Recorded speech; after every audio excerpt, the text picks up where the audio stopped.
যাই হোক, আজকের যে এপিসোডটি সেই এপিসোডেও বেশ কিছু ঘটনা রয়েছে, যে ঘটনাগুলো অদ্ভুত রকমের ভালো এবং সব রকমের ঘটনা মিশিয়েই আজকের আমাদের এই এপিসোড। আশা করছি যে এই এপিসোডটি আপনাদের অনেক বেশি ভালো লাগবে। আমাদের ফেসবুক পেজ হচ্ছে www.facebook.com/russell.স্বাধীন। এখানে আপনি এসে আপনার মতামত জানাতে পারেন এবং আপনি জানাতে পারেন কার ঘটনা আপনি শুনতে চান, কার ঘটনা শুনতে চান না, এই সব কিছুই মানে আপনাদের মতামতের জন্য এই জায়গাটি। এবং আপনারা যদি চান যে কোনো প্রশ্ন আছে সেই প্রশ্নগুলো ইনবক্স করতে পারেন, বা আপনাদের মাথায় যদি কোনো প্ল্যান থাকে সেই প্ল্যানটিও আপনি ইনবক্স করে আমাদের জানিয়ে দিতে পারেন, বা ইমেল করতে পারেন সরাসরি। এবং ইমেল করলে যেটা হবে সেটা হচ্ছে যে আমার মনে হয় যে আমাদের দুজনের জন্যই অনেক বেশি ভালো হবে। আশা করছি আপনাদের সামনের পথ চলা অনেক বেশি সুন্দর হবে আমাদের সাথে, এবং প্রতিটা মুহূর্ত উপভোগ্য হয়ে উঠবে ভূত.com-এর সাথে।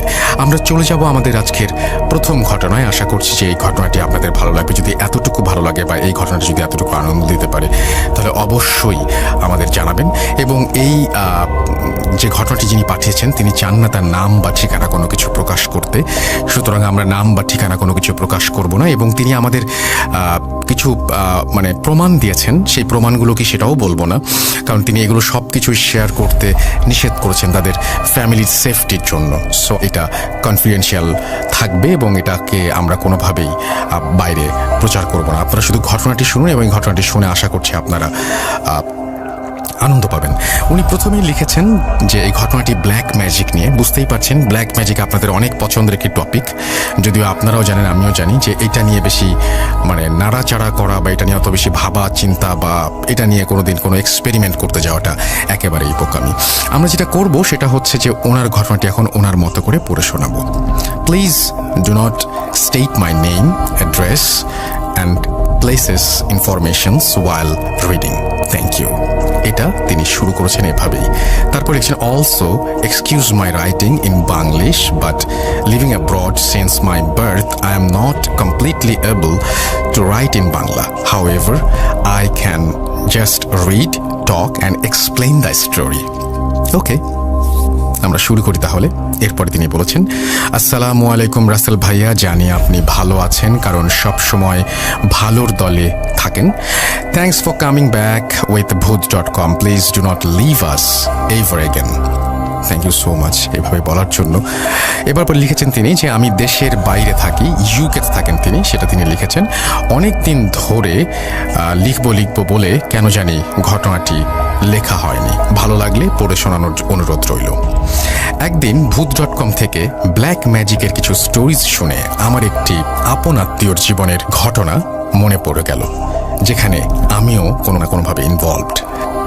এরপরে তিনি লিখছেন যে স্টোরি শুরু করার আগে সবসময় একটা প্রসঙ্গ বা একটা প্রশ্ন জাগে যে যারা এই ব্ল্যাক ম্যাজিক করে তারা কেন যে বুঝতে পারে না এই পৃথিবীটা অনেক কম দিনের, আর আমাদের উচিত এই কম দিনগুলোতে ভালো কিছু করা আর এমন কিছু না করা যেটা অন্যের ক্ষতি করে, just for a temporary satisfaction. শয়তানের সাথে চ্যালেঞ্জ নিয়ে আল্লাহ আমাদেরকে পাঠিয়েছিলেন প্রমাণ করতে যে মানুষ জাতি আল্লাহর অনেক প্রিয় জাতি, যারা কখনো ওনাকে অসম্মান করবেন না। কিন্তু ভাবতে খারাপ লাগে যে সেই পরীক্ষাতে ব্ল্যাক ম্যাজিক যারা প্র্যাকটিস করেন বা যারা এই সমস্ত কাজ করেন কুফরি কালাম, তারা বারবার ফেল করছেন। শয়তান যেমন জেলাসির কারণে মানুষ জাতি ঘৃণা করা শুরু করে, ঠিক একইভাবে মানুষের ভেতরেও কিছু মানুষ আছে যারা আপনার সুখ দেখতে পারে না এবং আউট অফ জেলাসি ক্ষতি করে, আল্লাহর অসম্মান করে, এর মাধ্যমে শয়তানকে খুশি করে। এই মানুষগুলোর খুব তাড়াতাড়ি রিয়েলাইজ করা উচিত যে একদিন সবার মরতে হবে আর ঈশ্বর আল্লাহ গডের কাছে জবাব দিতে হবে কেন দুনিয়ার পরীক্ষা ফেল করলো আর কেন শয়তানকে চ্যালেঞ্জে জিতিয়ে দিল। এইসব বলছি কারণ কিছু প্রবলেমস আমাদের এখনো সম্মুখীন হতে হচ্ছে। যারা এইসব কাজ করে তারা যদি হৃদয়ে একটু মায়া করে, before it's too late for them to ask for forgiveness. যাই হোক, মূল ঘটনায় চলে যাই, তারপর বুঝতে পারবেন কেন এসব বলছি। এই ঘটনাটি আমার হাজবেন্ডের লাইফে ঘটে যাওয়া একটি ঘটনা, তার পরিবারের সাথে। আমার হাজবেন্ডের পরিবার মানে আমার শ্বশুর বাড়ি বাংলাদেশের কোনো একটা জায়গায়, আমার বললাম না, এবং তারা পরে পড়াশোনার জন্য দেশের বাইরে চলে যান। এই ঘটনাটি 2018 সালের অক্টোবরের দিকে শুরু। একদিন আমি ইউনিভার্সিটির কাজ শেষ করে বাসায় আসি। আমার হাজবেন্ড অফিস শেষ করে আমার পরে বাসায় ফেরে। আমি এর মধ্যে কুইক করে কিছু রান্না বান্না করলাম। তারপর সোফায় এসে বসে টিভিটা অন করে যখন খাবার মুখে দিতে যাই, হঠাৎ একটি বিকট গ্লাস ভাঙার সাউন্ড পেলাম। খুব জোরে একটি আওয়াজ। মনে হচ্ছিল কে যেন গায়ের যত শক্তি আছে সব শক্তি দিয়ে গ্লাসটা ভেঙে ফেলেছে। বুঝতে পারলাম যে শব্দটি কিচেন থেকে আসলো। চোর ডাকাত হতেই পারে না, আমাদের এলাকায় এই সব বিষয় খুব কম হয়, বলতে গেলে হয়ই না। ভাবছিলাম ওপরের অ্যাপার্টমেন্টে কাজ করাচ্ছে, হয়তো সেখান থেকেই সাউন্ড আসছে। তারপর ভাবলাম ওপরে ফ্ল্যাটের রাতের সময় কেন কাজ করাবে, আর টাইম পেল না। ফ্ল্যাট রিফারবিশমেন্টের জন্য ল আর রুলস আছে সকাল সকাল করানো, যেন সন্ধ্যার পর নেইবার্সদের সাউন্ডের জন্য কোনো সমস্যা না হয়। পরে ভাবলাম ওপরে ফ্ল্যাটে হয়তো আর্জেন্ট কোনো কাজ করা হচ্ছে। যাই হোক, মোটামুটি শিওর ছিলাম যে ওপরের ফ্ল্যাট থেকেই সাউন্ডটি আসছে, কিন্তু তারপরও কেমন যেন মনে হচ্ছিল, এবং কেন যেন আমার বারবারই মনে হচ্ছিল যে ঘরেই শব্দটি হচ্ছে। এইসব ভাবতে ভাবতে কিচেনে যেয়ে লাইট অন করে যা দেখি, সব কিছু তো আগের মতোই আছে। বাসায় সবখানে চেক করলাম, কিছুই তো ভাঙা পাচ্ছি না। সব ঠিক আছে, তবে কি হলো? কোথা থেকে এই বিকট শব্দটি আসলো? আমি তো শিওর ছিলাম কিচেন থেকেই আসলো। তারপর ভাবলাম যেহেতু বাসার ভেতরে সব ঠিক আছে, তাহলে ওপরের ফ্ল্যাটে গিয়ে রিকোয়েস্ট করব যেন রাতে কাইন্ডলি কাজ না করায়। এই কথাটি বলার জন্য ওপরের ফ্ল্যাটে আমি রওনা দিলাম। যে বেল টিপে দেখলাম যে কেউ দরজা খুলছে না, ভেতরেও কোনো আওয়াজ নেই। তার মানে কি কেউ বাসায় নেই? তাহলে কি কেউ কোনো কাজ করাচ্ছে না ওপরে? তবে এই আওয়াজটা কোত্থেকে আসবে? এই সব ভাবতে ভাবতে বাসায় ফিরে গেলাম। আর ওই দিন আমার হাজবেন্ডকে কিছু বলিনি, যেন ও টেনশন না করে। সাইকোলজিস্ট হয়ে ব্যাখ্যা খুঁজতে থাকলাম। তাই ভাবলাম হয়তো আমার নিজের মনের ভুলও হতে পারে, কিন্তু কেন যেন পুরো রাতটা ঘুমাতে পারলাম না আমি। পরের দিন সেম টাইমে ইউনিভার্সিটির কাজ শেষ করে বাসায় আসলাম। অ্যাজ ইউজুয়াল সন্ধ্যার খাওয়া তৈরি করলাম, টিভি অন করলাম আর খেতে লাগলাম। হঠাৎ আবারও সেম সাউন্ডটি হলো। আজকেও একই টাইমে একই সাউন্ড। আজব, আজকে একটি ভয় কাজ করলো যে হয়তো গতকাল কোনো চোর ঘরে ঢুকতে চাচ্ছিল আর পারেনি দেখে হয়তো আজকেও ট্রাই করছে। যদিও শিওর ছিলাম কেমন জানি যে চোর না, কিন্তু কখন কি হতে পারে কে জানে। তবুও কখনো মাথায় আসেনি যে অলৌকিক কিছু ঘটতে পারে। ভয় লাগছিল। পুলিশ কল করার উদ্দেশ্যে ফোন হাতে নিতে নিতেই দেখলাম একটি সাদা আলো আমার করিডোর দিয়ে পার হয়ে যাচ্ছে। বুঝে ওঠার আগেই আরেকটি বিকট শব্দ হলো। আমি চমকে উঠলাম। মনে হচ্ছিল যে কে যেন আমার বাসার গেইটের দরজা খুব জোরে বাড়ি দিল, কিন্তু দরজা তো বন্ধই ছিল। কিছুই বুঝে উঠতে পারলাম না কি হচ্ছে আমার সাথে। বলে রাখা ভালো যে টিভি রুমের কিচেনের মাঝখানে একটি লম্বা হলওয়ে আছে, যেখান থেকে ডাইরেক্ট কিচেনে যায় টিভি রুম থেকে। খিদে চলে গেছে। কিছু না খেয়েই কিচেনে প্লেট রাখার উদ্দেশ্যে রওনা দিলাম। কিচেনের লাইট অন করে আর প্লেট টেবিলের ওপর রাখতে চেয়ে দেখলাম আমার হাজবেন্ডের অনেক প্রিয় আর শখের ডাইনিং গ্লাসের টেবিলটা পুরো ভেঙে চুরমার হয়ে গেছে। এমন বাজেভাবে চুরমার হলো, মনে হচ্ছিল কে যেন অনেক রাগান্বিতভাবে হাতুড়ি দিয়ে ভেঙে দিয়ে গেছে। ফ্লোরে ছোট ছোট কাচের টুকরো পড়েছিল। কিভাবে ভাঙলো? আর সেই সাদা ছায়াটি কি ছিল? কখনো আমার জীবনে এমন কিছু দেখিনি, আজ প্রথম। সেই রাতে দুজনেরই ঘুম আসছিল না। আমার হাজবেন্ডকে বুঝাতে লাগলাম যে বড় কোনো ক্ষতি হয়নি কারো, এটাই বড় কথা। তারপর ব্যাখ্যা দিতে লাগলাম যে ফ্যাক্টরি থেকে হয়তো গ্লাসের কোনো ফল্ট ছিল বা কিছু বাবলস ছিল, যার কারণে গ্লাসটা এমন অবস্থায় ফেটে গিয়েছে। কিন্তু তাকে সান্ত্বনা দেওয়ার জন্য যে সব বলছি, সে বুঝতে পেরেছিল। কেননা এই টেবিলটি গত 6 বছর ধরে আছে আমাদের বাসায়, কখনো কিছু হলো না, এখন কেন? শুনেছিলাম কাঁচ ভাঙার নাকি ভালো লক্ষণ না, হয়তো এটাই ঠিক। আরো কিছুদিন পর সন্ধ্যায় মাগরিবের আজানের সময় আমার হাজবেন্ড হঠাৎ বাসার দরজায় 3টি হাতের নখ শুনতে পায়। এই টাইমে কে আসতে পারে ভাবতে লাগলো। হয়তো পোস্টম্যান কোনো লেটার রেখে গিয়েছে বক্সে। দরজা খুলল, চেক করার জন্য বক্সটা খুলল, কিন্তু কিছুই ছিল না। আশেপাশে কাউকে দেখতেও পেল না, সব নিরিবিলি। এত নিরিবিলি কখনো দেখেনি আগে। যাই হোক, মনের ভুল ভেবে দরজা আটকিয়ে দিল। সেই একই রাতে আমার হাজবেন্ড একটি দুঃস্বপ্ন দেখল তার এক আপন চাচা খুব কাঁদছে একটি অন্ধকার ঘরে বসে। আশেপাশে কেউ নেই, কিছু নেই, শুধু একটি লাশ দাফন করার কাপড় দিয়ে মোড়ানো। আজব একটি স্বপ্ন ছিল। তার চাচা কেন দেখল? দাফন কাপড়ে মোড়ানো কে ছিল?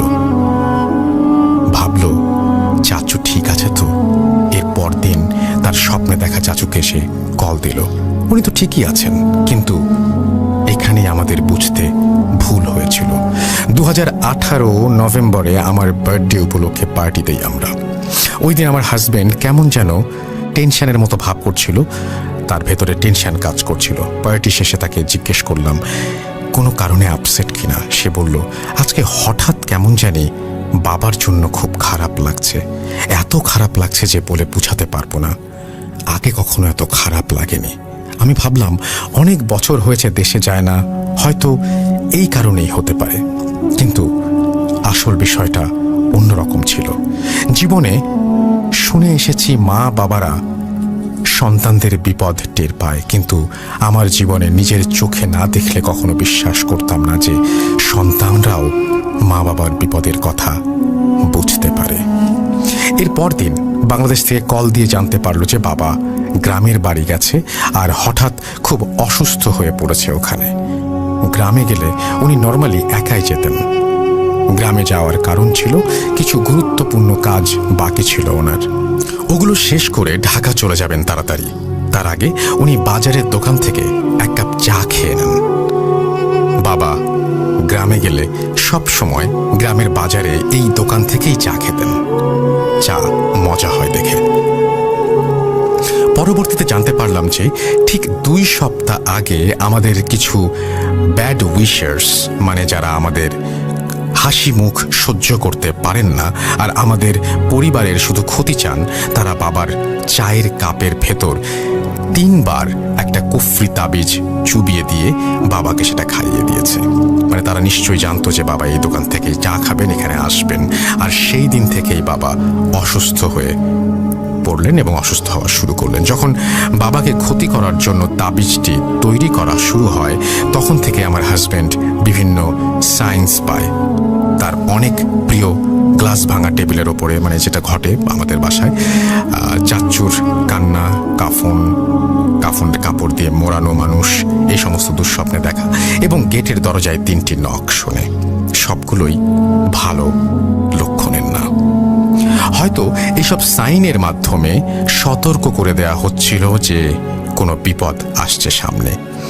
সেই দিন বাবা চা খেয়ে অসুস্থ হয়ে যাওয়ার ফলে একই দিন আর ঢাকায় ফিরতে পারলেন না। চিন্তা করলেন যে আরও একদিন থেকে যাবেন, যেহেতু আজকে শরীর খারাপ লাগছে। এত দূর জার্নি করা, আরও উইক হয়ে পড়তে পারেন তিনি। সেই রাতেই বাবার সাথে আরও কিছু ঘটনা ঘটে। রাতের আঁধারে বাবা দেখতে পান বাড়ির ভেতরে অনেক কিছুই, এবং কার যেন গলার ডাক শুনতে পান তিনি। সেই কণ্ঠটি বলছে সব শেষ, সব শেষ। আরও একটা কালো ছায়ার মতো দেখতে পান বাড়ির ভেতরে। বাবা অনেক সাহসী ছিলেন, তাই তো গ্রামে একাই যেতেন, একাই থাকতে পারতেন। বাবা একবার ভেবেছিলেন যে অলৌকিক কিছু হতে পারে, এমন উনি লাইফে অনেকেই দেখেছেন। তাই এইসব বিষয়ে অত বেশি ভয় পেতেন না, শুধু আল্লাহর উপরে ভরসা করতেন এবং আল্লাহই যে যথেষ্ট এটাই তিনি বিশ্বাস করতেন। বেশি কিছু না ভেবে বাবা ঘুমিয়ে পড়লেন দোয়া কালাম পড়ে এবং 3 বার আয়াতুল কুরসি পড়ে। এর পর দিন একটু বেটার ফিল করা শুরু করলেন, তাই ঢাকার দিকে রওনা দিলেন তিনি। ঢাকায় যাওয়ার পরেই আমাদের জীবনে, আমার হাজব্যান্ডের জীবনে অনেক বড় একটি বিপদ চলে আসে। বাবা দিনের পর দিন অনেক অসুস্থ হয়ে পড়েন। বাবা খুব অসুস্থ থেকে বাংলাদেশে আর্জেন্টলি যাওয়া হয়। এরপরেই কালো জাদুর ঘটনাগুলো একটার পর একটা শুরু। বাবা ঢাকা যাওয়ার পর কিছুদিন পর আমাদের ননদকে রাস্তায় একটি মেয়ে হঠাৎ এসে বলেছে, তোদের উপরে অনেক খারাপ কিছু হবে, সাবধান। বলেই মেয়েটি ভ্যানিশ হয়ে গেল। আমার ননদ তাকে আর দেখতে পেল না। ভাবলো হয়তো পাগল হবে। আমি জানি না বিশ্বাস করবেন কিনা, বাবা মারা যাবার আগের রাতে অমাবস্যার রাত ছিল, আর সেই দিন স্পষ্ট আমরা দেখতে পাই একটি বিবস্ত্র চেহারার রূপে একটি মানুষ হঠাৎ ঘরে ঢুকে পড়ে। কেউ থামাতে পারল না, এত ধরতে আর থামাতে চেষ্টা করলো সবাই, কিন্তু কেউ পারল না। মানুষটি শরীরে এত শক্তি ছিল, মনে হচ্ছিল হাজার হাজার মানুষকে একসাথে হলে যে শক্তি হবে তার শক্তি তেমন। কাউকে কোনো কথা না বলে যেই রুমটি খালি ছিল সেই রুমে ঢুকে পড়ে, দরজা লক করে দিল। তারপর কিছুক্ষণের মধ্যে আবার বের হয়ে গেল। সবাই আবারও জিজ্ঞেস করছিলাম, কোন অধিকারে এভাবে বাড়ির ভিতরে ঢুকে পড়লেন? এত মানা করার পরও কে আপনি? কেন এসেছেন? কাকে চান? যাওয়ার আগে শুধু একটি উত্তর দিল, সরি, রং ফ্ল্যাট। আজব। ওই রাতে এই বিষয়টা পাত্তা দেওয়ার আগেই বাবাকে নিয়ে সবাই অনেক ব্যস্ত হয়ে ওঠে, কারণ ওনার অসুস্থতা আরও বেড়ে যাচ্ছিল। বারবার হার্ট অ্যাটাক হচ্ছিল, আবার বিট ফিরে আসছিল। একটা মানুষ এতবার হার্ট অ্যাটাক করার পরও বাঁচার কথা না, কিন্তু উনি ফিরে আসছিলেন। 10 মিনিটস হার্টবিট ছিল না, এরপর আবার ফিরে আসে। বলে রাখা ভালো, বাবার বডি রেগুলারলি চেক আপ করানো হতো। কিছুদিন আগে রিপোর্টে লেখা ছিল ওনার সব ঠিক আছে, কিন্তু রিসেন্ট রিপোর্টে একদিনের মধ্যে হঠাৎ একসাথে 2টা কিডনির প্রবলেম দেখা দেয়, লিভারের আর লাংসের প্রবলেম দেখা দেয়, সব একসাথে ফেলিয়ার। আমাদের এলাকার বড় ইমাম থাকে, তিনি বললেন যে ব্ল্যাক ম্যাজিকে এই সব হচ্ছে এবং ব্ল্যাক ম্যাজিকের মাধ্যমে সব করা হয় বদ জিন চালান দিয়ে। অমাবস্যার রাতের পর লাস্টে যা হয়, বাবাকে আইসিইউতে নেওয়ার আগে নার্সরা বললেন ওনার মাথায় কে যেন খুব জোরে একটি বাড়ি দেয়, আর উনি মাথা ধরে থাকেন অনেকক্ষণ। তারপর সব কালো। সকালেই বাবা আমাদের মাঝে আর নেই। আমার হাজবেন্ডের দেখা দুঃস্বপ্নে কাফনের কাপড় মোড়ানো হয় তাকে, আর চাচু ছিলেন স্বপ্নের জাস্ট একটি হিন্ট, যা ওনার আত্মীয় অর্থাৎ আমার শ্বশুরের ভাই, তিনি স্বপ্নে এসেছিলেন। আর সেই কারণেই যেহেতু ভাই ছিলেন স্বপ্নে এরকমভাবে কাঁদছিলেন। বাবা চলে যাবার পর বিছানা চাদর সব গুছাতে চেয়ে তোষকের ভেতর একটা মোড়ানো কাগজ পাওয়া যায়, কিছু লাল সুতো দিয়ে পরানো। কাগজটির ভেতরে উল্টো করে কিছু লেখা, কিছু নাম্বার, কাফনের কাপড় দেয়া আর কিছু মাটি পাওয়া যায়। এলাকার বড় ইমামকে এটা দেখানো হয়, আর উনি কনফার্ম করেন যে এটা অনেক বড় একটি কুফরি কালাম, যা বাবার ওপর প্রয়োগ করা হয়েছে। বুঝতে বাকি রইল না যে সেই রাতে যে বিভৎস চেহারার লোকটি ঘরে ঢুকেছিল এবং সে বলেছিল রং ফ্ল্যাট, সেই লোকটি দিয়ে গিয়েছিল এটি। ইমাম আরও বললেন যে এটা তাদের লাস্ট একটা চাল ছিল, যেটা সাকসেসফুলি কাজ হয়েছে আমাদের ফ্যামিলির মাথা কেটে দেওয়ার জন্য, মানে আমাদের ফ্যামিলির হেড আমাদের বাবা। এই সব জানার পর আমার হাজব্যান্ড ফ্ল্যাটের সিসিটিভি ফুটেজ চেক করে দেখতে লাগলেন, দেখার জন্য যে কে সেই লোকটি যে রাতে এসেছিল এবং ঢুকেছিল আমাদের ঘরে। যেই টাইমে ওই লোকটি ঢুকেছিল সেই টাইমে সিসিটিভিতে কিছু দেখতে পাওয়া যায়নি, কিন্তু যে টাইমে মানুষটি বের হয়ে চলে গেছে সেই টাইমে একটা কালো বেড়ালকে দেখা গেল যে হঠাৎ করে ভ্যানিশ হয়ে গেল, এবং সেই বেড়ালটির আর কোনো ফুটেজ সেই সিসিটিভি ক্যামেরার মেমোরিতে ছিল না। আরও কিছু হিডেন কুফরি ডিটেলস আছে কিনা সেটা ডিস্ট্রয় করার জন্য আমরা চেষ্টা করতে লাগলাম। বিভিন্ন জায়গা থেকে 3টি বড় হুজুরের সাথে কথা বলা হয় এবং 3জনই একই কথা বললেন যে গ্রামে 3টি তাবিজ পুঁতে রাখা হয়েছিল বাবাকে মারার জন্য, এবং প্রথমটা দেয়া হয় বাড়ির গেটের পাশে, বাকি 2টি দেয়া হয় রাস্তার মোড়ে। গেটের পাশেরটা পাওয়া যায় এবং রাস্তার মোড়েরটা শুধু একটা পাওয়া যায়, কিন্তু তৃতীয়টা কখনো পাওয়া যায়নি। হয়তো যেই মানুষটা আমাদের বিপদে ডেকে এনেছে তারা টের পেয়ে সরিয়ে ফেলেছে। আরও অনেক প্রমাণ পাওয়া যায় যে এই মানুষগুলো অনেক আগে থেকেই প্ল্যান করেছিল বাবাকে মারার জন্য। ঢাকার বাসায় আরেক তোষকের ভেতর কাফনের কাপড় আর একটা পায়জামার ফিতে পাওয়া যায়, তাতে 41টা গিট্টু দেয়া।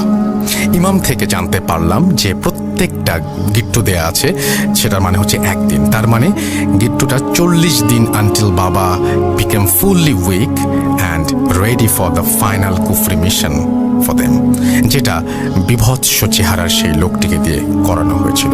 এসব জেনে শুধু দোয়া করি আল্লাহর কাছে, যারা এভাবে অন্যের ক্ষতি করে তাদেরকে হায়াত দান করুক আর এই বাজে পথ থেকে ফিরিয়ে আনুক। যারা কারোর কোনো ক্ষতি করে না তাদের জীবনে এমন বিপদ এনে দেয়া এমন কিছু অদৃশ্য শক্তি দিয়ে কেন এভাবে অন্যের জীবন নষ্ট করে ফেলা হয় সামান্য একটু মনের শান্তির জন্য? আমি আজও বুঝতে পারলাম না। যারা ব্ল্যাক ম্যাজিক প্র্যাকটিস করেন তাদের উদ্দেশ্যে বলছি, যার কারণে এত কুফরি কালাম করছেন নিজের সামান্য কিছু টেম্পোরারি স্বাদ মেটানোর জন্য, পৃথিবীর এই শান্তি লাভ করে আপনি কি জান্নাতে ঢুকতে পারবেন? সামান্য সুখের জন্য চিরকালের সুখ ত্যাগ করছেন। একদিন আমারও মরতে হবে, আপনারও মরতে হবে। আল্লাহ সহজভাবে মরণ দিবে না আপনাদেরকে, এটা প্রমাণিত অনেকভাবেই। আপনাদের এই সব খারাপ কাণ্ডর জন্য আপনাদের ফ্যামিলিও ভুগতে পারে, যেটা ব্ল্যাক ম্যাজিকের যারা প্র্যাকটিস করে তাদের সবারই একটা পরিণাম হয় আর কি। আমি অনেক কষ্ট নিয়ে এসব বলছি, কারণ বাবাকে মেরে এই মানুষদের মনে শান্তি হয়নি। আজও অনেক বিপদ যাচ্ছে আমাদের ওপর দিয়ে এখনও। এই ঘটনাটি ভালো লাগলে বাকিগুলো অন্যদিন পাঠাবো। তারপরে তিনি থ্যাঙ্কস দিয়েছেন এবং তিনি বলেছেন যে এই ঘটনাটি পড়ে শোনানোর জন্য, এবং আমাদেরকে তিনি তার তো নাম টাম সব কিছু আগে থেকেই প্রকাশ করতে নিষেধ করেছেন, যে জন্য আমরা করলাম না। এবং আশা করছি এই ঘটনাটি আপনাদের ভালো লেগেছে, এবং আমি চাই না যে এইরকম কোনো ঘটনা আর কারো জীবনে ঘটুক, কোনো মানুষ এইরকম ভয়ঙ্কর পরিণতির দিকে যাক। আসলে মানুষকে মেরে ফেলছে যার বিচার হচ্ছে পরকালে, এবং সেই বিচার কিন্তু ইহকালের বিচারের চাইতেও ভয়ঙ্কর, সেটা মাথায় রাখতে হবে।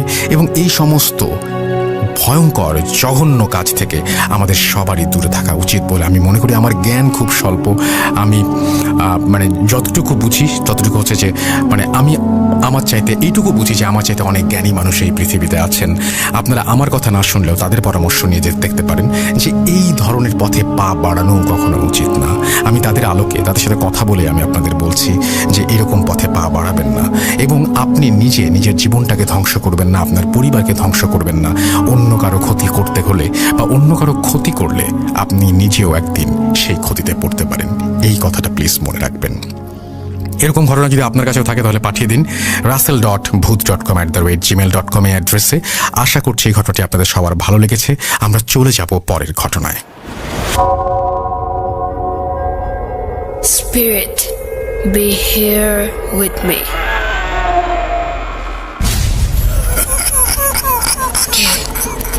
কে তুমি? Booth.com. The fear returns with Russell.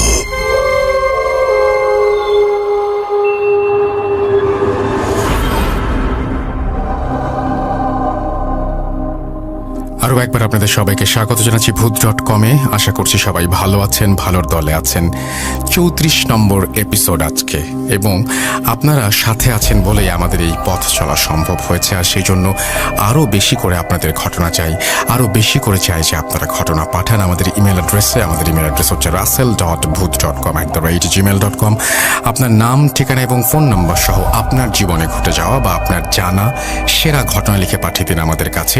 ঘটনার শুরুতে অবশ্যই উল্লেখ করুন যে ঘটনাটি আপনি স্টুডিওতে এসে শেয়ার করতে চান, নাকি আপনি চান আপনার ঘটনা আমরা পড়ে শোনাই। ঘটনায়। যারা দেশের বাইরে রয়েছেন তারা সরাসরি অডিও ক্লিপ পাঠাতে পারেন বা লিখেও পাঠাতে পারেন ঘটনাটি। এখন যে ঘটনাটি আমি শেয়ার করব, আমি পরপর দুটি ঘটনা শেয়ার করি, একটি নৌকা নিয়ে এবং আরেকটি বাইক নিয়ে। প্রথমে নৌকা নিয়ে শুরু করি, কারণ এই যে গ্রাম শহর সব কিছু মিলিয়ে আসলে মানে গ্রামের ঘটনা আপনারা সবাই পছন্দ করেন, এবং গ্রাম মানেই নৌকা, গরুর গাড়ি, আরও অনেক কিছু, মেঠোপথ, সব কিছু মিলিয়ে গ্রাম। তো আমরা নৌকার ঘটনা দিয়ে আজকে আমাদের লিসেনাররা যে সমস্ত ঘটনা পাঠিয়েছেন সেটা শুরু করি, এবং তারপরে একে একে বাকি ঘটনাগুলো শোনাবো ইনশাল্লাহ। প্রথমে চলে যাচ্ছে একটা নৌকার ঘটনায়। ইন দ্য মেইন টাইম আপনারা আমাদের ফেসবুক পেজটা ভিজিট করতে ভুলবেন না, www.facebook.com/russell.স্বাধীন। আমাদের যে ইউটিউব চ্যানেল আছে সেখানে আমরা কিছুদিন আগেও একটা হন্টেড হাউস ভিজিট করেছি, এবং আপনারা সেটা দেখেছেন হয়তো, অনেকেই অনেক প্রশংসা করেছেন। থ্যাংক ইউ ভেরি মাচ আমাদেরকে এভাবে উৎসাহ দেওয়ার জন্য। সেইটাও আপনারা ভিজিট করবেন আমাদের ইউটিউব চ্যানেলটি, এবং সেখানে আপনারা অডিও এবং ভিডিও সব কিছু একসাথে দেখতে পারবেন। আশা করছি যে আপনারা অনেক বেশি এনজয় করবেন সেখানে গেলে। এখন যেটা করব, সরাসরি চলে যাব আমরা আমাদের পরবর্তী ঘটনায়, নৌকা নিয়ে একটি কাহিনী। চলুন শুনে আসি। স্বাগত জানাচ্ছি ভূত.কমের প্রত্যেক শ্রোতাদেরকে। স্বাগত জানাচ্ছি সেই সমস্ত মানুষকে যারা ভূত.কমের প্রতিটি ঘটনা শুনবার জন্য অধীর আগ্রহে অপেক্ষা করছেন। আজ সেই রকমই মুড বদলে দেওয়ার মতো একটি ঘটনা নিয়ে চলে এসেছি আমি, শামীম, আপনাদের মাঝে। আজ থেকে প্রায় 40 বছর আগের কথা। ঘটনাটি খুলনা এলাকার কোনো এক গ্রামের।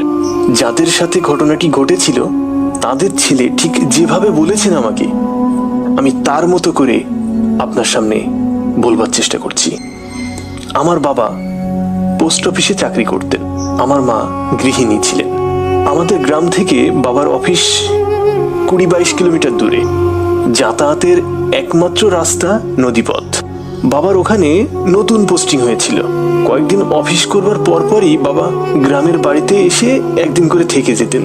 বাবার মুখে বেশ কয়েকবার শুনেছিলাম তার ওই নতুন কর্মস্থলটা নাকি খুবই সুন্দর পরিবেশ। আমার আর মায়ের মাঝে মাঝে ইচ্ছে জাগতো যে একটু ওই বাবার নতুন অফিসটা থেকে কিছুদিন ঘুরে আসি, দেখে আসি পরিবেশটা কেমন। বাবার কাছে ইচ্ছের কথা জানাতেই তিনি বললেন, ঠিক আছে, আগামী সপ্তাহে তোমাদেরকে নিয়ে যাব। যথারীতি আগামী সপ্তাহে বাবা ফিরে এলেন এবং একদিন থেকে তার পরদিন আমাদেরকে নিয়ে তার নতুন কর্মস্থলের দিকে রওনা দিবেন। কথাবার্তা সব ফাইনাল। একটা কথা বলে রাখি, যত যাই হয়ে যাক বাবাকে কিন্তু শনিবার সকাল 8টার মধ্যে অফিসে পৌঁছাতেই হয়। তাই বাবা নিয়ম করে শুক্রবার সন্ধ্যা বা রাতের ভেতরেই তার সার্ভিস কোয়ার্টারে উপস্থিত হয়ে যেতেন।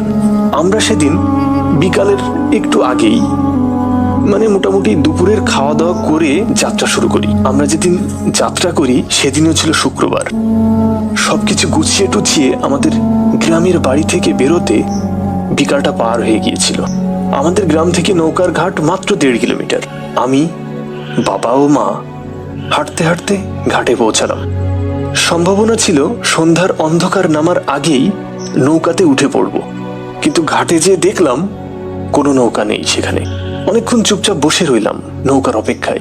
কোনো মানুষও নেই, কোনো নৌকাও নেই, কোনো কিছুরই দেখা নেই। সন্ধ্যা ঘনিয়ে এলো। ওপার থেকে শিয়ালের হুক্কা হওয়া আওয়াজ কানে ভেসে আসছে। নদীর পানির স্রোতের ওই ঝাপটার যে বাড়ির শব্দটা, সেটাতেও যেন চারিদিকটা কেমন উথাল পাথাল করছে। মাঝে মাঝে কোথা থেকে যেন মৃদু ঠান্ডা হাওয়া পায়ের উপর দিয়ে বয়ে যাচ্ছে। আমার বয়স তখন 10-11 বছর হবে। আমার মনের ভেতরে কেমন যেন অদ্ভুত অনুভূতি হচ্ছে। হঠাৎ নদীর ভেতর থেকে কিসের একটা আলো দেখতে পেলাম। আলোটি যেন আস্তে আস্তে আমাদের দিকে এগিয়ে আসছে। বেশ কিছুটা সময় পর ওই আলোটি যখন আমাদের সামনে এলো, তখন দেখলাম একটি সুন্দর নৌকা, যার মাঝিটা একটু ভারী গলায় আমাদেরকে বলল, আপনারা কোথায় যাবেন? বাবা ঠিকানা বললেন। মাঝি বলল, হ্যাঁ যাব, কিন্তু 3 জনের ভাড়া কিন্তু 15 টাকা দিতে হবে। বাবা বললেন, ঠিক আছে চলো। নৌকার উপরে উঠতেই আমার বেশ আনন্দ শুরু হয়ে গেল, কারণ এর আগে আমি নৌকাতে এত দূরের উদ্দেশ্যে কখনো চড়িনি, আর রাতে তো ভাবতেই পারিনি। বাবা আর মা ছাউনির নিচে গিয়ে বসলেন, আর আমি মাঝির কাছে যেয়ে বসলাম। মাঝির দিকে তাকাতেই দেখলাম মাঝিটির চেহারাটা কেমন যেন খটখটে মার্কা। মনে কেমন যেন চাপা রাগ। আমি কিছু না বলে চুপচাপ নদীর দৃশ্য উপভোগ করছি। কিছুক্ষণ পর বাবা মাও ছাউনির নিচ থেকে বেরিয়ে এলেন। আমরা তিনজন বিভিন্ন বিষয় নিয়ে খোশ গল্প করছি। 9-10 কিলোমিটার পথ যাবার পর আমার বেশ ঘুম পাচ্ছে। মা বলল, ঠিক আছে, তুই ওই ছাউনির নিচে গিয়ে ঘুমা। হঠাৎ আমরা সবাই লক্ষ্য করলাম বড় আর একটি নৌকা আমাদের দিকে ভীষণ গতিতে এগিয়ে আসছে। নৌকার ভেতর থেকে কেমন যেন একটা চিৎকার বা কান্নাকাটির আওয়াজও ভেসে আসা শুরু করেছে। বাবা প্রথমে একটু কৌতূহলের দৃষ্টিতে দেখলেন, কিন্তু কি একটা সন্দেহ হয় মাঝিকে ডাক দিয়ে বাবা বললেন, তুমি নৌকাটাকে একটু সাইড করে চালাও তো, আর ওই আলোটাও কমিয়ে দাও। এর কারণ অনেক সময় নদীতে জলদস্যুদের আক্রমণ হতে শোনা যেত। বাবা হয়তো ওইটা ভেবে এটা বলেছিলেন। তৎক্ষণাৎই বাবার কথা মতো মাঝি নৌকার আলো কমিয়ে নৌকাটিকে নদীর কুল ঘেঁষে বইতে লাগলেন। কিছুক্ষণ পর দেখলাম আমাদের পাশ কাটিয়ে ওই নৌকাটি পার হচ্ছে। ভালো করে লক্ষ্য করে দেখলাম ওই নৌকাতে নতুন বর বউ এবং সুন্দর পোশাক পরা অনেক মানুষজন। বুঝতে পারলাম এটা কোনো বিয়ের অনুষ্ঠান থেকে আসা যাত্রীগণ হতে পারে। তাই আর ভয় না পেয়ে আমরাও সমান গতিতে চলতে থাকলাম। বেশ কিছুটা পথ যেতেই হঠাৎ করে বরযাত্রীবাহী ওই নৌকাটি কাত হয়ে ডুবে যেতে লাগলো। কয়েক সেকেন্ডে সব শেষ। ওই নৌকাটি সম্পূর্ণ নদীগর্ভে তলিয়ে গেল। সাথে সাথে আমার বাবা এবং আমাদের নৌকার মাঝি নদীতে লাফিয়ে পড়লেন। অনেকক্ষণ খোঁজাখুঁজি করেও বাবা ওই সমস্ত যাত্রীর কাউকে কোথাও দেখতে পেলেন না। আমি এবং আমার মা জড়সড় হয়ে বেশ ভয় পাচ্ছি। হঠাৎ করে বাবা দেখলেন আমাদের নৌকার ওই মাঝিটাকে আর কোথাও পাওয়া যাচ্ছে না। বাবা চিৎকার করে ওই লোকটিকে মাঝি মাঝি করে ডাকতে থাকলেন, কিন্তু তার কোনো হদিশই মিলল না। অনেক কষ্টে বাবা নৌকাতে উঠে এলেন। আমরা দেখলাম এখানে যে কিছুক্ষণ আগে এত বড় একটা দুর্ঘটনা ঘটলো তার কোনো চিহ্নই নেই। এমনকি কারোর কোনো টু শব্দটিও পাওয়া যাচ্ছে না। আমরা প্রচন্ড ভয় পেলাম। আমার বাবা নৌকার বৈঠা বাইতে পারতেন না, তবুও বৈঠাটি হাতে নিয়ে অনেক চেষ্টার পর নৌকাটি তীরে ভিড়ালেন। ওই রাতে আমরা কোনো এক গ্রামে এসে পৌঁছালাম। গ্রামের কিছু লোক আমাদেরকে দেখতে পেয়ে কাছে এগিয়ে এলেন।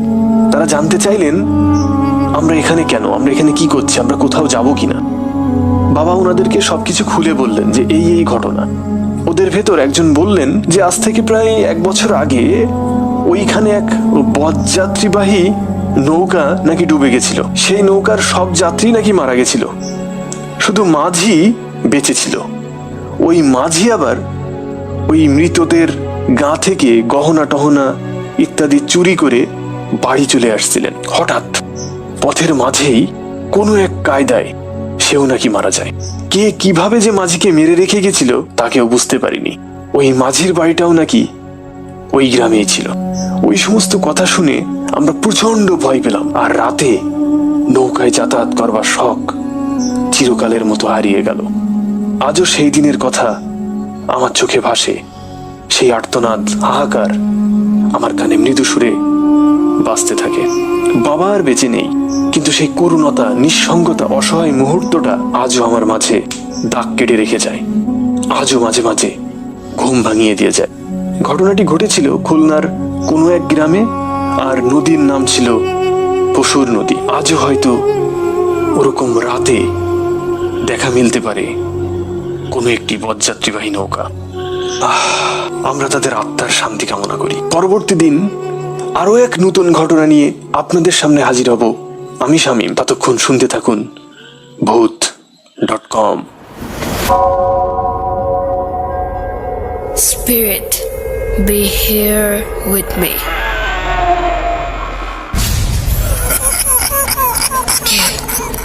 কে তুমি?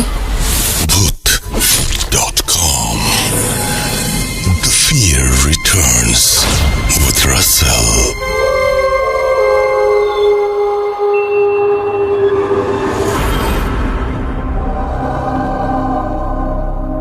এবারের কাহিনীটি একটি বাইক নিয়ে। দুটোই কিন্তু আমাদের যানবাহন, রাইট? নৌকা যেমন ঠিক তেমনি একই সাথে আমাদের মানে যাতায়াতের মাধ্যম আর কি। তো আমরা একটু আগে যে নৌকার ঘটনাটি শুনলাম সেটি নিশ্চয়ই আপনাদের অনেক বেশি ভালো লেগেছে, আশা করছি ভালো লেগেছে। দেখুন এবার বাইকের ঘটনাটি কেমন লাগে। আমাদের কাছে আরও অনেক বেশি ঘটনা আছে এবং আমরা যদি সময় পাই তাহলে এই এপিসোডের শেষে হয়তো আফনান ভাই একজনকে ইন্টারভিউ করেছিলেন, সেই ঘটনাটি হয়তো আমি দিয়ে দিতে পারি। তো যাই হোক, আমাদের সঙ্গে থাকুন এবং আশা করছি প্রতিটা মুহূর্ত আমাদের সাথে ভূত.com-এর সাথে আপনারা অনেক বেশি এনজয় করবেন। চলুন চলে যায় আমাদের পরবর্তী ঘটনায়। লিখতে ভুলবেন না আমাদেরকে www.facebook.com/russell.স্বাধীন এই অ্যাড্রেসে, এবং আমাদেরকে ইমেল করতে ভুলবেন না russell.booth.com@gmail.com এই অ্যাড্রেসে। আমরা চলে যাব আমাদের পরবর্তী ঘটনায়।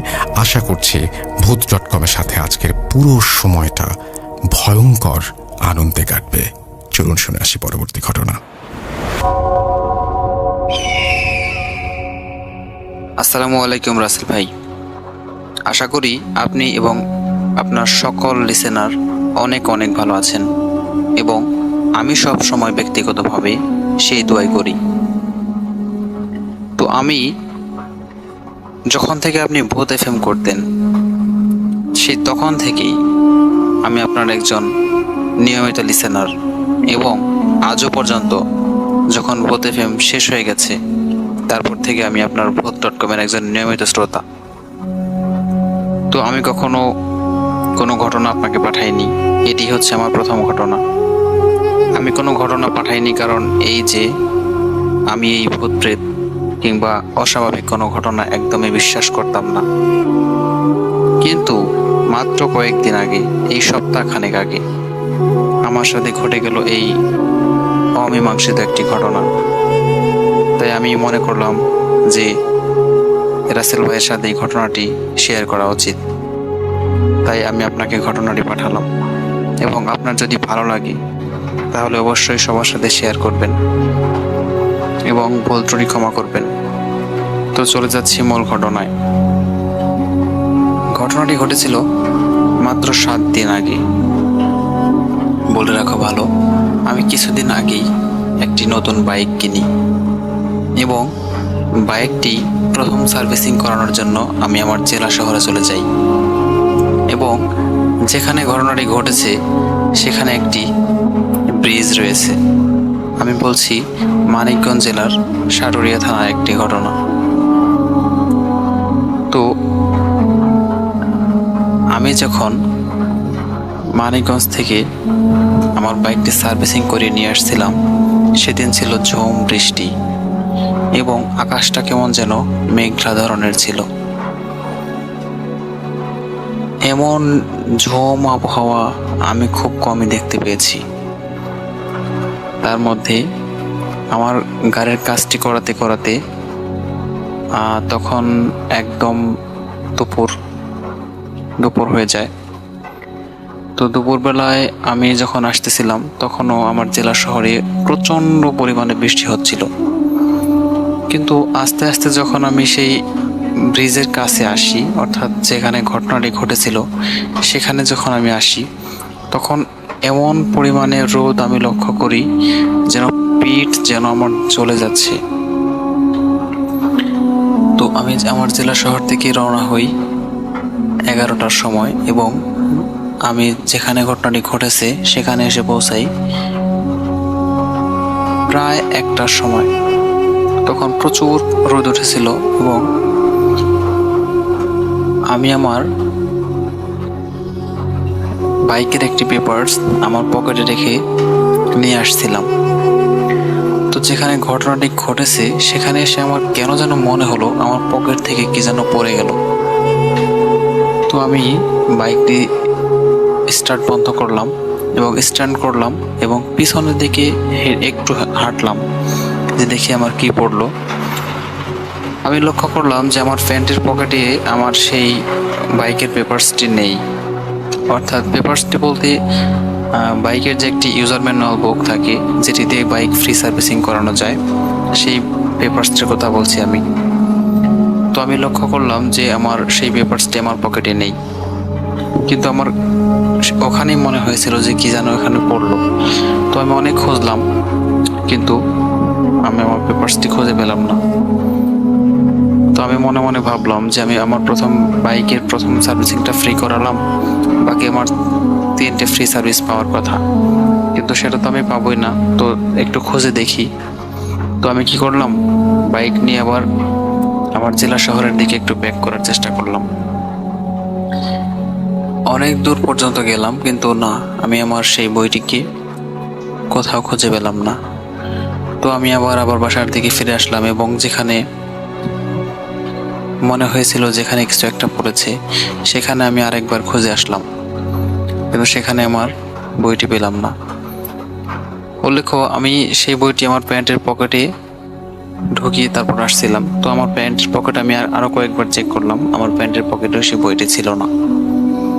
তো আমি সেদিন অনেক বিভ্রান্ত হয়ে বাসায় চলে আসলাম যে আমি আমার বইটি হারিয়ে ফেলেছি এবং আমি আর কখনো ফ্রি সার্ভিস পাবো না।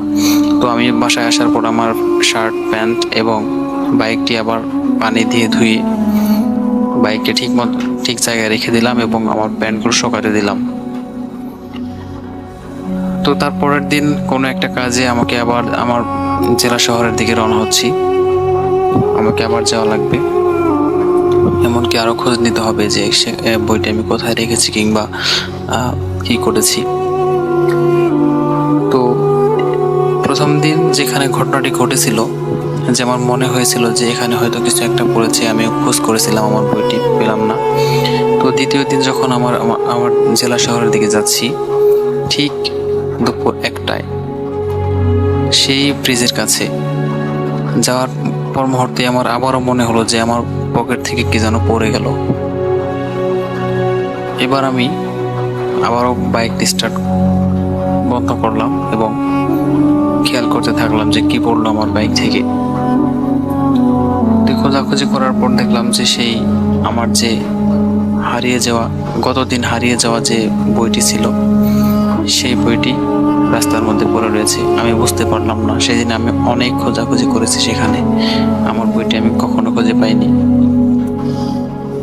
পরের দিন একই জায়গায় আবারও আমার কেন যেন মনে হয়েছিল যে এখানে আবারও কিছু একটা পড়লো।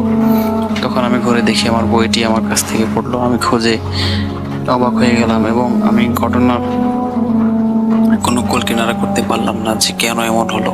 গতকাল ঘটনা ঘটলো, গতকাল পড়লো, তখন খুঁজে পেলাম না, কিন্তু আজকে আমি আবারও মনে হলো যে পড়লো। উল্লেখ্য যে সে সময় আমি অন্য একটি প্যান্ট পরেছিলাম, যে প্যান্টের পকেটে কিংবা অন্য কোথাও সেই বই যাওয়ার কোনো প্রশ্নই ছিল না। তো তারপর আমি গাড়ি স্টার্ট করে বইটি তুললাম, দেখলাম যে হ্যাঁ, এটা তো আমার বই। কিন্তু সেই বইটি পরের দিন একই জায়গায় কিভাবে গেল বা কেন গেল আমি কিছুই বুঝতে পারলাম না। উল্লেখ্য যে যেখানে ঘটনাটি ঘটেছিল সেখানে কোনো বাড়িঘর ছিল না, দুই দিকে ফাঁকা জায়গা এবং সেই ব্রিজের নিচে অনেক পচা মাছের গন্ধ আমি লক্ষ্য করেছিলাম। আমি জানি না ঘটনাটি কি ঘটেছিল, কিন্তু এই ঘটনার ব্যাখ্যা আমি আজও করতে পারিনি। এমনকি আমি অনেক ভয়ও পেয়েছিলাম যখন দেখলাম একই জায়গায় আবারও একই ধরনের ঘটনা দ্বিতীয়বার ঘটলো। রাসেল ভাই, ঘটনাটি বিশ্বাস করবেন কিনা জানি না। আপনার যদি ভালো লাগে ঘটনাটি, তাহলে আপনাদের সব লিসেনারদেরকে শোনানোর সাহায্য করবেন। ভূত.com-এর সর্বাঙ্গীন উন্নতি কামনা করি। আসসালামু আলাইকুম রাসেল ভাই। ঘটনাটি বলছিলাম মানিকগঞ্জ জেলার সাটুরি উপজেলা থেকে। ধন্যবাদ। Spirit, be here with me.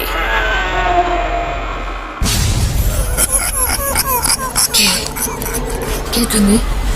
Bhoot.com. The fear returns with Russell.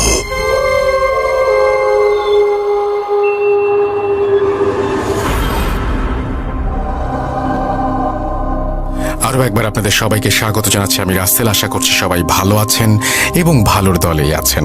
Afnan ভাইয়ের ঘটনা শুনতে কার না ভালো লাগে। আমি চেয়েছিলাম ঘটনাটি শেষে দেব, তবে তার আগেই এখনই আমি ভাবছি আফনান ভাইকে নিয়ে আসলে কেমন হয়।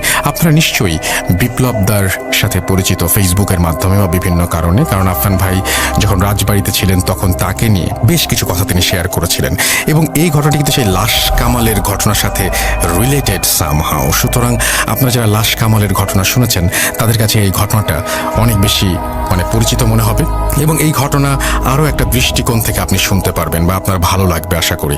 তো আমরা কথা না বাড়িয়ে সরাসরি চলে যাব ঘটনায়। আর আরেকটা কথা বলি, সেটা হচ্ছে যে এখন তো সব কিছুই খোলা এবং আমরা অনেকেই অফিস করছি এখন নিয়মিত। আমি বলবো যে আপনারা অফিস করেন যাই করেন না কেন, আপনারা স্বাস্থ্যবিধি মেনে চলবেন। অনেক রকমের জীবাণুই বাতাসে ঘোরাফেরা করতে পারে, কিন্তু আমরা যদি সচেতন না থাকি তাহলে যে কোনো জীবাণু আমাদের আক্রমণ করতে পারে। তো আমরা এই যে ভাইরাসের কথাটি বলছি সেটা থেকে দূরে থাকার একমাত্র উপায় হচ্ছে নিজেদের সাবধান থাকা এবং এটাকে কোনোভাবেই হালকাভাবেও নেবেন না বা এটাকে খুব সিরিয়াসলি এটা নিয়ে যে খুব চিন্তায় পড়ে যেতে হবে এরকম কিছু আমি বলছি না। কিন্তু স্বাস্থ্যবিধি মানলে কোনো ব্যাপার না, যদি স্বাস্থ্যবিধি না মানেন তাহলে খুব সমস্যার কথা। আমি আমার জায়গা থেকে আপনাদের কাছে যে চাওয়াটা সেটা জানিয়ে দিলাম। এখন চলে যাব ঘটনায়। চলুন শুনে আসি আমরা বিপ্লবদার ঘটনাটি। আসসালামু আলাইকুম। ভূত.com-এর সকল লিসেনারদেরকে জানাচ্ছি শুভেচ্ছা। আমি আফনান। আজকে এই মুহূর্তে আমি আপনাদের সঙ্গে যে ঘটনাটি শেয়ার করব সেটিও কিন্তু আমার নিজের মুখে আমি শেয়ার করব না, এটি যার সঙ্গে ঘটেছে তিনি নিজেই আপনাদের সঙ্গে শেয়ার করবেন এবং আপনারা জেনে ভালো লাগবে এই ঘটনাটি কিন্তু লাশ কাটা ঘরের একটি ঘটনা। ঘটনাটি যার সঙ্গে ঘটে তিনি আমাদের বিপ্লবদা, যার বাড়ি রাজবাড়ী জেলার বিনোদপুর এলাকার বিবেকানন্দ পল্লীতে। কোনো একটা কারণে উনি সেদিন লাশ কাটা ঘরে গিয়েছিলেন, কারণ ওই দিন ওনার একজন বড় দাদা যিনি সাধারণত এই কাজটি করেন, ওই দিন উনি ছিলেন অসুস্থ থাকার কারণে যেহেতু উনি একা যেতে পারছিলেন না, এজন্য বিপ্লবদাকে তিনি সাথে নিয়ে যান। এবং লাশ কাটার ঘরে কিন্তু অনেকগুলো প্রসিডিউরস থাকে, এই প্রসিডিউরসগুলো মেনটেন করতে হয়, কিন্তু উনি অসুস্থ থাকার কারণে যেহেতু উনি হয়তো ওই প্রসিডিউরসগুলো মেনটেন করতে পারবেন না বলে ধারণা করেছিলেন এবং কাজেরও প্রেশার ছিল, এজন্য বিপ্লবদাকে সাথে নিয়ে যান। আর বিপ্লবদা যখন সাথে যান সেখানকার দৃশ্য দেখার পর থেকেই ওনার সঙ্গে ঘটনাটির সূত্রপাত ঘটে। বিপ্লবদা এখন নিজের মুখে সেই ঘটনাটি আপনাদের সঙ্গে শেয়ার করবেন। বিপ্লবদা কেমন আছেন? আমি ভালো আছি দাদা, আপনি শুরুতে যেটা বলছিলেন আমি তো অনেকটা বলেই দিলাম। লাশ কাটা ঘরে যাওয়ার পর আপনি সেখানে কি দৃশ্যটা দেখেছিলেন? আপনি তো আপনার দাদার সাথে গেলেন সেখানে, কারণ সেই কাজটি করে। আপনি যখন ওই দিন গেলেন তার সাথে, সেখানে আসলে ওই লাশের দৃশ্যটা কেমন ছিল? লাশের দৃশ্যটা একটু অন্য ধরনের ছিল। এখন থেকে 6 মাসের মতো 6-7 মাস আগে দৌলদিয়া ঘাটের পতিতালয়ের আচ্ছা একটা লাশ নিয়ে আসছিল। যে নিয়ে আসছিল ড্রাইভার, তার নাম হচ্ছিল কালাম। কালাম ভাই, হ্যাঁ চিনির কালাম ভাইয়ের স্টোরি লিসেনাররা শুনবেন অবশ্যই। এই কালাম ভাই লাশটা নিয়ে আসে। লাশের ওই ক্রিজ দিয়ে স্টেপ করা ছিল গলায়, মানে কোপ মারা হয়েছিল না, এটা এক ধরনের চাকুর মতো। আচ্ছা, ক্রিজ পেঁচানো, হ্যাঁ ক্রিজ বলে। ওটা দিয়ে এই গলার নলির যে মেন লাইনটা, যেটা আমরা শ্বাসনালী যেটা আমরা বলি, ওই শ্বাসনালীর এপার থেকে ওপার করে দিছিল পুরা সম্পূর্ণটাই। তো ওই ঘটনা ঘটার পরে তো লাশটা যখন নিয়ে আসা হয়, আমি ভিতরে গেছিলাম। ভিতরে যাই দেখি যে লাশটা আঘাত তার ওইভাবে ওই ক্রিজ দিয়ে আঘাত করা, তার শরীরের অন্য কোথাও না। কিন্তু এখানে একটা মূল বিষয় হচ্ছে যে আমি আমার জীবনে বহুত সুন্দর মেয়ে দেখছি। আচ্ছা, ওই রকম সুন্দর মেয়ে আমি দেখি নাই। ওই ডেড বডি যেটা আসলে আমি যে এখন বলতেছি মনে হচ্ছে আমার পাশে মনে হয় ও দাঁড়িয়ে হয়তো বা বসে হয়তো বা আমার কথাগুলো শুনতেছে। আমার এখনো দেখেন ভাই, আমার এখনো খুব খারাপ লাগতেছে, জানেন না। আমি ওই ওই দিনের কথা আমি আজও বলতে পারবো না। তখন বেলা 2:30 থেকে 3টা 3:30 মতো বাজতেছিল। মানে দিনের বেলা, রাতের বেলা? রাতের বেলা না, দিনের বেলা। যাই হোক, লাশটা যখন আমার দাদা পোস্টমর্টম করে, আমি একদম স্টেপ ওখানে দাঁড়ায় আছি, কিন্তু আমার নজরটা মানে সম্পূর্ণ ওই ফোকাস ছিল ওই লাশের গায়ের উপরে। হ্যাঁ, এত সুন্দর মেয়ে আমি আসলে কখনোই দেখিনি। কিন্তু তাকেই কিন্তু হত্যা করা হয়েছে। হ্যাঁ, তাকে হত্যা করে। কিন্তু যে মানুষ বলে না যে রূপের যদি বর্ণনা করা হয় তাহলে কম পড়ে যায়, তো ঠিক সেরকমই হয়েছিল ওই দিন। তো ওই লাশটা যখন পোস্টমর্টম হয়ে যায়, হওয়ার পরে আমি সুস্থভাবে মোটামুটি বাসায় চলে আসি, এসে খাওয়া দাওয়া করি, রেস্ট নেই। রাত্রিবেলা খাওয়া দাওয়া করে যখন আমি ঘুমোইতে যাই, তখন ঘুমানোর সময় যখন আমি চোখটা মানে এক সাইডে যখন ঘুরি, হ্যাঁ এক সাইডে যখন ঘুরি, মনে হচ্ছিল যে সে আমার সামনে শুয়ে আছে ওই অবস্থায়। মানে ওই লাশটা? হ্যাঁ, ওই লাশটাই। মানে আমি ওই দিনটা মানে ওই সময়ের মানে আমি শুক্রবারে উঠছিলাম, আমার সম্পূর্ণ শরীর মানে ঠান্ডা হয়ে গেছিল, এমন অবস্থা যে আমি তো তারে দেখে আসছিলাম লাশ কাটা করে শোয়া অবস্থায়, সে আমার বাড়ির পাশে কিভাবে করে। দাদা, ওই যখন আপনি যখন আপনার বিছানায় যখন ওই ডেড বডিটা আপনি দেখলেন, তো দেখার পর ওই যে সে যখন আহত অবস্থায় ছিল, তার গলায় যেহেতু স্টেপ করা হয়েছিল, তো আপনি যখন দেখেছেন তখন কি মানে ওই অবস্থায় ছিল, নাকি তাকে জীবন্ত অবস্থা আপনি দেখেছিলেন? না, আমি তাকে ওই অবস্থায় দেখছিলাম, মানে ঠিক হুবহু ওই লাশ? হ্যাঁ, সেম সেম সেম, মানে কোনো 19-20 না, একদম সেম। ওইরকমই স্টেপ, ওইরকমই সুন্দর, হ্যাঁ, চোখটা হালকা হালকা খোলা, অনেক সুন্দর, ওইরকম দেখছিলাম। দেখার পরে অমনটাই? হ্যাঁ, অমনটাই। কিন্তু এখানে একটা ব্যাপার আছে, মানে লাশটা তো সোজা শুয়েছিল, আমি যখন ঘুরছিলাম তখন সে কিন্তু আমার দিকে ঘুরছিল, ঘুরে। আচ্ছা আচ্ছা আচ্ছা, মানে আপনি যখন এক পাশে ঘুরে গেলেন, হ্যাঁ, মানে লাশটাও? হ্যাঁ, আমরা যে সোজা হয়ে ঘুমাই, যেরকম আমরা সোজা হয়ে ঘুমাচ্ছি, মানুষের ইচ্ছা হলে যে না সোজা হয়ে ঘুমাচ্ছি, আরেক দিকে কাইত হই।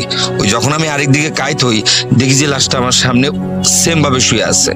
কিন্তু মানে আমি যখন দেখি তাকে ভালো করে, তখন দেখার পরে ও আমার দিকে এভাবে করে মুখ ঘুরায়, মানে লাশ যেরকম বডিটা শোয়া রাখে, ওই আরেক দিকে সে মুখ ঘুরায় আমার দিকে তাকায় রয়েছে। আমি তো ওটা দেখে আমি আমার মানে পৃথিবীর সবকিছু ভুলে গেছিলাম। আসলে এটা একবারে মানে একটা লাইফের কঠিন একটা ব্যাপার আমার দ্বারা, মানে আমি ওই জিনিস আজও বলতে পারি না। এখনো কি সেটা আপনি মাঝে মাঝে ফিল করেন, বা একা যখন থাকেন, বা যদি রাত্রে কোথাও যান, বা কখনো স্বপ্নের মধ্যে, জিনিসটা কি এখনো আপনার ফিল করেন? এখন আবার মাঝে মধ্যে ফিল হয়, কিন্তু আসলে ফিল হইলেও ওই যে মানে আসলে সাহস তো করতে হবে, মনের তো একটা বল থাকতে হবে। আমি যদি ভয় পেয়ে যাই তাহলে তো আমার যে কোনো একটা ক্ষতি হইতে পারে। এখানে মনে করি না ওটা কিছু না, ওটা কোনো ব্যাপার না, ওটা কিছু না। কিন্তু তারপরেও ভয় তো আসলে অন্তর থেকে, মন থেকে তো ছাড়ে না, এটা ধরেই রাখে। দাদা, একটা বিষয়, সেটা হচ্ছে এমনও তো হতে পারে যে আপনি যখন ওই ডেড বডিটা দেখেছিলেন, আপনি চিন্তা করেছিলেন যে এত সুন্দর একটা মানুষকে কিভাবে হত্যা করা হলো। এরকম যখন চিন্তা থেকে, এমনও তো হতে পারে সেটা আপনার মাথার মধ্যে এটা বসে গিয়েছিল, সেটা হ্যালুসিনেশন হতে পারে। কিন্তু আপনি যখন ঘুমের সময় সেটা বাস্তবেই দেখছিলেন, এবং আপনি যখন একপাশে কাত হচ্ছিলেন, ডেড বডিটাও আপনার দিকে কাত হয়ে যাচ্ছিল। এটা তো আসলে হ্যালুসিনেশন বা চোখে শুধু দৃষ্টিভ্রম হওয়ার কথা না। এমনও তো হতে পারে যেটা তো শুধু দৃষ্টিভ্রম, এমন নয় যে মানুষের মাথার মধ্যে একটা বিষয় কাজ করছে, আমরা তখন অনেক সময় জিনিসগুলো দেখি। কিন্তু আপনি যেটা দেখে আসলেন, নর্মালি যেহেতু আপনি দেখা যাচ্ছে যে আপনাকে যেহেতু আপনার দাদা সেখানে নিয়ে গিয়েছিল, নর্মালি আপনার সাহস না থাকলে কিন্তু আপনাকে তার ওখানে নিয়ে যাওয়ার কথা না। আপনাকে সাহসী মনে করেন বিধায় উনি নিয়ে গেছেন। আর যখন আপনি এত সাহসী হওয়ার পরেও আপনার সঙ্গে এই ঘটনাগুলো ঘটলো, বিশেষ করে এই ঘটনাটা যখন আপনার সাথে ঘটলো, তখন মানে আমার কাছে যেটা মনে হয়েছে সেটা হচ্ছে যে এটা ডেফিনেটলি অবশ্যই ওই জায়গা থেকে কোনো একটা বিষয় আপনার সঙ্গে চলে আসছে। না চলে আসলে না, যদি না আসতো বা ও যদি আমার সাথে যদি না চলে আসতো, তাহলে সে আর আমার দিকে ঘুরে তাকাইতো না, সে সোজাই শুয়ে থাকতো। মানে আমি ঘুরছি, সেও আমার দিকে মানে এইভাবে করে এক সাইড হয়ে সে আমার দিকে তাকায় রইলো। এক্স্যাক্টলি, কারণ কি যদি শুধু দৃষ্টিভ্রম হতো আপনি শুধু পাশে তাকে শোয়া দেখতেন, কিন্তু যেহেতু আপনি এক পাশে কাত হচ্ছেন, সেও ওই পাশে কাত হয়ে যাচ্ছে, আপনার দিকে তাকাচ্ছে, কিন্তু সে ডেড বডি, কোনো কথা বলছে না, কিছু করছে না। তার মানে এটা শুধু দৃষ্টিভ্রম আমার মনে হচ্ছে না, এটা সত্যি সত্যি আপনার সঙ্গে একটা প্যারানরমাল একটা ঘটনা আপনার সঙ্গে ঘটেছে। এখানে আরেকটা ব্যাপার আছে, যে ব্যাপারটা হচ্ছে মাঝে মধ্যে আমি ওটা দেখতে যাই, আমার ভাইয়ের সাথে আমি মাঝে মধ্যে লাশকাটাঘরে যাই দেখতে। কিন্তু লাশকাটাঘর থেকে যখন আমি আসি, আমার একটা অভ্যাস যে আমি যখনই গোসল করি, আমার ওয়াইফ যদি গামছা নিয়ে যদি দাঁড়ায় থাকে বা একটু কথা বলে, কথা বলি, গোসল করি, এই জিনিসটা আমার খুব ভালো লাগে। যে একজন আমার সামনে দাঁড়ায় রইলে আমি গোসল করতেছি, কথা বলতেছি, গল্প করছি, এই গল্প ওই গল্প করতেছি। কিন্তু আমি এটা একবার না, আমি এটা বহুবার ট্রাই করছি। আমি যখনই মাঝে মধ্যে যাই লাশকাটাঘরে, দাদা আমাকে যখনই নিয়ে যায়, আমি একটা জিনিস ফলো করি। আমি যখন ওইখান থেকে আসি, যখন আমি গোসল টোসল করি, হ্যাঁ, বা ওই যে মানুষের একটা ভয় থাকে, একটু আগুনের ছ্যাক দেয় হাতে, একটু গায়ে থুতু দিয়ে দেয়, আমি কিন্তু এগুলো দেই না, ডাইরেক্ট ঘরে চলে আসি। আর সে যখন গোসলটা দেই, তখন আমার ওয়াইফ বলে যে তুমি লাশকাটাঘর থেকে আসছো, দেখো এই দেখো, এই যে আমার মাথা ব্যথা করতেছে, এই যে আমার, এই যে দেখো আমার 2 হাত ব্যথা করতেছে, তোমার সাথে কেউ না কেউ আসে। আসলে অপমৃত্যুগুলো তো একটা অন্য রূপ ধারণ করে। প্রত্যেকটা মানুষেরই কিন্তু জন্ম মৃত্যু, এটা তো সৃষ্টিকর্তা আল্লাহ পাক তার একটা দান। আমাদের জন্ম যখন দিচ্ছে, মৃত্যুর একটা সময়সূচি দিয়ে দিচ্ছে, সে সময় সেই সূচিতেই আমরা মরবো। কিন্তু এর আগে মানুষ আত্মহত্যা করে নেয় বা গলায় ফাঁসি নেয়, বিষ খায়, এই যে যন্ত্রণা, এই যে মারা যায়, এটা তো সে জীবনে কোনোদিন বেহেশতে যাইতে পারবে না। কারণ আছে, কেন যাইতে পারবে না? যে সে তো আল্লাহর কোনো আল্লাহর কোনো কথাই সে এই পৃথিবীতে থেকে রাখলো না বা মানলো না। কেননা যে তার একটা জন্ম দেওয়া হয়েছে, তার অমুক টাইমে অমুক ডেটে তার মৃত্যু ছিল, এর আগে সে হয়তোবা কোনো কারণবশত সে গলায় হয়তোবা ফাঁস নিচ্ছে, এটা তো অপমৃত্যু হয়ে গেল। আসলে অপমৃত্যুগুলো প্রচন্ড ভয়ানক হয়, ভয়ানক হইতে ভয়ানক। লিসেনারদেরকে একটা বিষয় বলে রাখি, সেটা হচ্ছে যে দাদাকে ওনার দাদা নিয়ে যান, কারণ ওনার দাদা আসলে শিক্ষিত নন। কারণ পোস্টমর্টেম করার পরে কিছু কিছু পেপারসে কিছু তথ্য, কিছু সূত্র নাম্বার লিখে দিতে হয়। তো যেহেতু উনি এডুকেটেড নন, তো মাঝে মাঝে দাদা যদি ফ্রি থাকে, মানে বিপ্লব যদি ফ্রি থাকে, তখন ওই কাগজগুলোর কিছু প্রসিডিউরস মেনটেন করার জন্য, যাতে করে কিছু জিনিস, কিছু সূত্র নাম্বার ফেলে দিতে হয়, যার কারণে তাকে মাঝে মাঝে রিকোয়েস্ট করে নিয়ে যান। আর ওই সুবাদে সেখানে মাঝে মাঝে তার যাওয়া হয়, এবং সেইখান থেকেই আসলে আমরা দাদার ঘটনাটা আমরা পেলাম। দাদা, আর একটা বিষয়, সেটা হচ্ছে যে এই যে যারা সাধারণত লাশগুলো কাটেন বা যারা এই প্রফেশনটাতে থাকেন, সাধারণত আমরা দেখি সারা বাংলাদেশে বিভিন্ন মর্গ যেগুলো আছে, সেখানে কিছু মানে এই লাশ কাটার কাজগুলো হয়। আচ্ছা, যারা সাধারণত এই কাজটা করেন, আমরা কিন্তু সামাজিকভাবে তাদেরকে একটু ডিফারেন্ট চোখে দেখি। তো এই বিষয়ে দাদা আপনার কোনো মন্তব্য আছে কিনা, যদি লিসেনারদেরকে বলতে। আচ্ছা, মন্তব্য বলতে আসলে আমিও মানুষ, আর যে মারা যায় আসে, মানে যার মৃত্যু হয়ে গেছে, বা যার নামে সুরতাল করা হয়েছে, যার নামে মামলা করা হয়েছে, সেও কিন্তু মৃত্যু অবস্থায় লাশকাটাঘরে আসে। তাহলে এক মানুষ হয়ে আরেক মানুষের গায়ে ছুরি চালানো, তার বুক ফেলে দেয়, হার্ট, লিভার, কিডনি, মাথা ফাটায়, সবকিছুই দেখতে হয়। যাই হোক, ডাক্তার যেখানে যেখানে যা উপদেশ দেয় সেগুলোই আমার এই বড় ভাই করেন। কিন্তু দেখেন একটা জিনিস লক্ষ্য করে, যে এই জিনিসটা, মানে এই পোস্টমর্টমটা আসলে ড্রিঙ্ক ছাড়া কেউ করতে পারবে না। ড্রিঙ্ক তাকে করতে হবে, কারণ ড্রিঙ্ক না করে এই কাজটা আসলে করা সম্ভব নয়। আমার এখন এটা তো স্বাভাবিকভাবে যে একটা মানুষ হয়ে মানুষের বুকে ছুরি চালিয়ে দিচ্ছে, ভিতরের অর্গানগুলো বের করে ফেলছে, তো এই যে দৃশ্যগুলো, স্বাভাবিকভাবে একটা মানুষ যখন নর্মাল সেন্সে থাকে, তখন তার মধ্যে একটা অদ্ভুত অনুভূতি কাজ করতে পারে, যে মানুষ হয়ে আর একটা মানুষের কিভাবে এই জিনিসগুলো বের করে ফেলবো। তখন আসলে যার কারণেই হয়তো বা তারা কিছুটা ড্রিঙ্ক করে নেন আর কি, এটাই আর কি। আসলে ড্রিঙ্ক করলে ব্যাপারটা, ভাইয়া এই পর্যন্ত 7-8 হাজার লাশ পোস্টমর্টম করছে, বাট কিন্তু উনি আজ পর্যন্ত ড্রিঙ্ক ছাড়া কোনোটাই করেনি।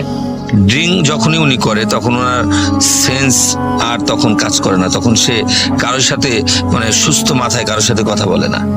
দাদা আমরা কিন্তু ওই দাদার কথা বলতে চেয়েছিলাম যে ওনার স্টোরিগুলো নিয়ে চেষ্টা করেছিলাম, কিন্তু সমস্যা হচ্ছে যে আপনি বলছিলেন যে উনি আসলে আমাদের রেকর্ডিং বা এই টাইপের ইন্টারভিউ উনি দিতে পারবেন না, কারণ উনি ম্যাক্সিমাম সময় একটু ড্রাঙ্ক অবস্থায় থাকেন। আর আমি নিজেও দেখেছি ওনার সাথে কিছুটা কথা আমি দেখেছি, উনি কথা জড়িয়ে যায় ওনার। এই জন্য লিসেনার আমরা আসলে এই বিষয়ে আন্তরিকভাবে দুঃখিত যে অরিজিনাল যিনি তার একদম কথা আপনাদেরকে শোনাতে পারলাম না, কারণ উনি আসলেই কথা বলতে সক্ষম নন। এই কারণে সক্ষম নন, ওনার কথা জড়িয়ে যাবে, আপনারা বিরক্ত হবেন। কিন্তু ওনার ছোট ভাই তাকে আমরা আপনাদের সামনে নিয়ে এসেছি, যিনি মাঝে মাঝে সেখানে গিয়েছেন এবং ওনার একদম প্র্যাকটিক্যাল এক্সপিরিয়েন্স আছে।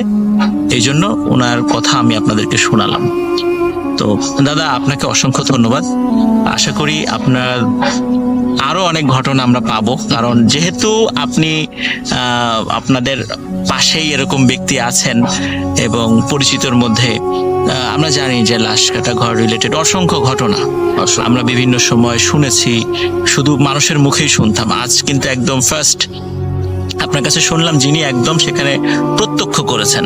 প্রত্যক্ষ করার পরে এখনো আপনি যখন বাসায় আসেন, ভাবির কথা বলছিলেন যে তিনি কিন্তু খুব হাড়ে হাড়ে সেটা টের পান যে আপনার সাথে অবশ্যই কোনো জিনিস এসেছে। এটা সত্য। আমি মাঝে মধ্যে যখন ওখান থেকে আসি তখন সে আমার সামনে আর আসে না, তখন বলে যে তুমি একবারে গোসল টোসল করে ফ্রেশ হয়ে আসো। আমি গেলেই আমার দেখা যায় মাথা ব্যথা করে, হাত ব্যথা করে, হ্যাঁ এক চোখ লাফায়, হ্যাঁ মানে এই যে ব্যাপারগুলোটা, তাহলে নিশ্চয়ই কেউ আসে হয়তো আমার গোসল দেওয়ার পরে, হ্যাঁ গোসল দেওয়ার পরে হয়তো সে থাকে না, চলে যায়। আর আমি গোসল মানে আসলে মানুষের প্রত্যেকটা মানুষের উচিত, হিন্দু হোক, বৌদ্ধ হোক, খ্রিস্টান হোক আর মুসলিম হোক, যে ধর্মেরই হোক না কেন, মানে আমাদের ধর্মের কথা বলি, মানুষ যখন গোসল করে বা হিন্দু শাস্ত্রের মধ্যে স্নান বলে, কেউ ছান বলে, কেউ আপনাদের ধর্মে মুসলিম ধর্মে হয়তো বা গোসল বলে, তো যাই হোক যেটাই হোক একটাই তো বিষয়। আমরা যখন স্নান করি বা গোসল যেটাই বলি না কেন, তখন কিন্তু আমরা সৃষ্টিকর্তার যে কোনো একটা নাম ধরে ডেকেই কিন্তু গায়ের উপরে জলটা ঢালি। এতে কি হয় জানেন? এতে দেহ পবিত্র হয়, মন পবিত্র হয়ে যায়, ফ্রেশ লাগে নিজের কাছে। হয়তোবা কোনো কিছু থাকলে হয়তোবা সে চলে যাওয়ার চেষ্টা করে। হ্যাঁ ঠিক আছে, এই হলো ব্যাপার। তো লিসেনার, আসলে আমরা একটা বিষয় সৌভাগ্যবান, সেটা হচ্ছে যে দীর্ঘ অনেক সময় পর মানে সত্যিকার অর্থে যাদের এক্সপেরিয়েন্স হয়েছে বা যাদের এক্সপেরিয়েন্স আছে, আমরা তো শুধু শুনি, কিন্তু সত্যিকার অর্থে এমন এক্সপেরিয়েন্সড পার্সনের কাছ থেকে আজকে আপনাদেরকে ঘটনা শোনাতে পারলাম। তো আশা করি আপনাদের সবার ভালো লেগেছে এবং আরো অনেক ব্যক্তিদেরকে আপনাদের সঙ্গে পরিচয় করিয়ে দিব, যাদের নাম ধরে আমরা গল্প শোনাই, আপনাদের ভালো লাগে, কিন্তু সেই সমস্ত ব্যক্তিদের কথা আপনাদেরকে কখনো শোনাতে পারি না, যে তারা আসলে কিভাবে কথা বলেন, তাদের অনুভূতিটা কি। আমরা তাদের অনুভূতিটাকেই আপনাদের কাছে পৌঁছে দেই। আমাদের কথা আপনাদের ভালো লাগে, কিন্তু তাদের কথাও আপনাদেরকে শোনার দরকার, যে আসলে উনি কিভাবে কথা বলেন, উনি কোনটা দেখেছিলেন। তো লিসেনার, ভালো থাকবেন সবাই। আরেকটি স্টোরি নিয়ে আবার আপনাদের সামনে হাজির হব। আসসালামু আলাইকুম। Spirit, be here with me.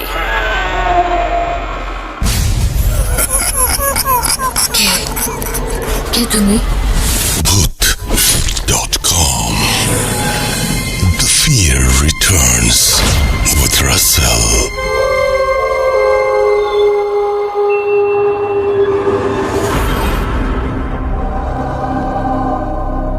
আবারও ফিরে এলাম আমি রাসেল, এবং অবশ্যই জানাবেন যে বিপ্লবদার যে ঘটনাটি সেটা আপনাদের কেমন লেগেছে। এবং আফনান ভাই সবসময় নিজে ঘটনা বলেন, এবার তিনি কিছু মানুষের ইন্টারভিউ করেছেন। আমার মনে হয় যে বিপ্লবের ঘটনাটি আপনাদের খারাপ লাগেনি। যাই হোক, এখন যেটা করবো সেটা হচ্ছে একটা খুব চমৎকার ঘটনা, যেটি আমার কাছে কোনো একটা কারণে ভালো লেগেছে, যে ঘটনাটির মধ্যে কেমন যেন একটা মানে অরিজিনাল একটা ইয়ে আছে আর কি। মানে উনি খুব চমৎকারভাবে বলেছেন। এখানে তার যেমন চাইল্ডহুড উঠে এসেছে, নানির সাথে তার সম্পর্ক সেটা যেমন উঠে এসেছে, অনেক কিছুই জড়িত এবং সেই সাথে রহস্য তো আছেই।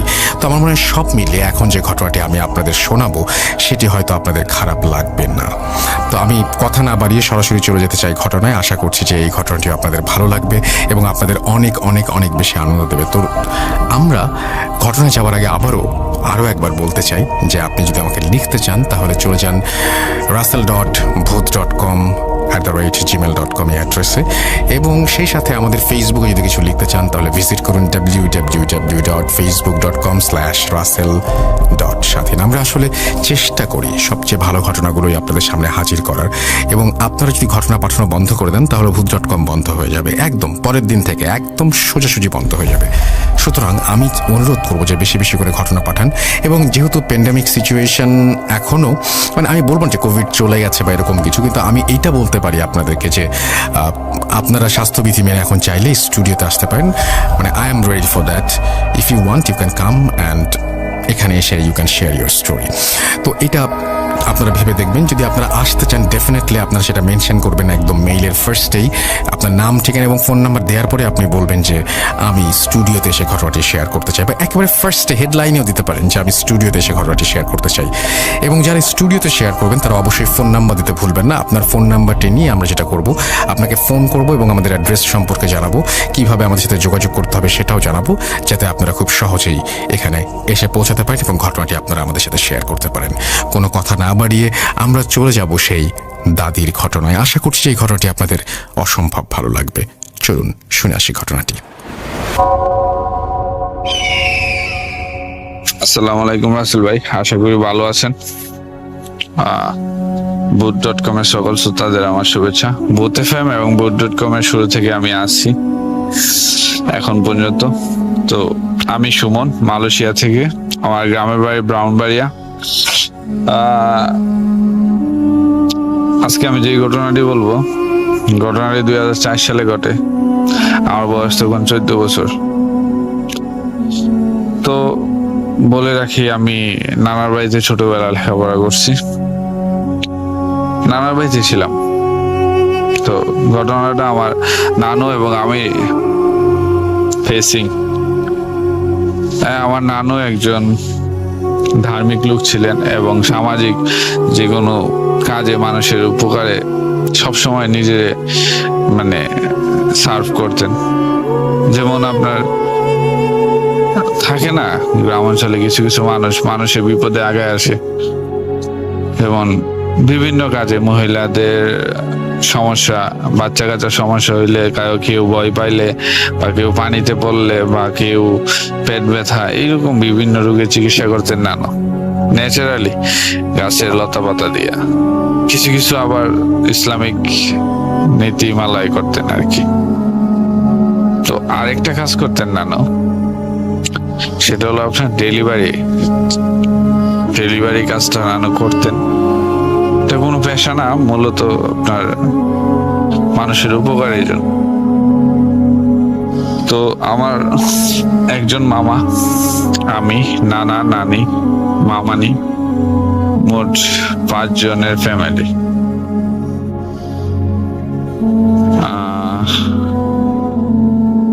তো ঘটনাতে আমি চলে যাই। তো আমি তখন অনেক ছোট, নানুর সাথে সব সময় থাকতাম।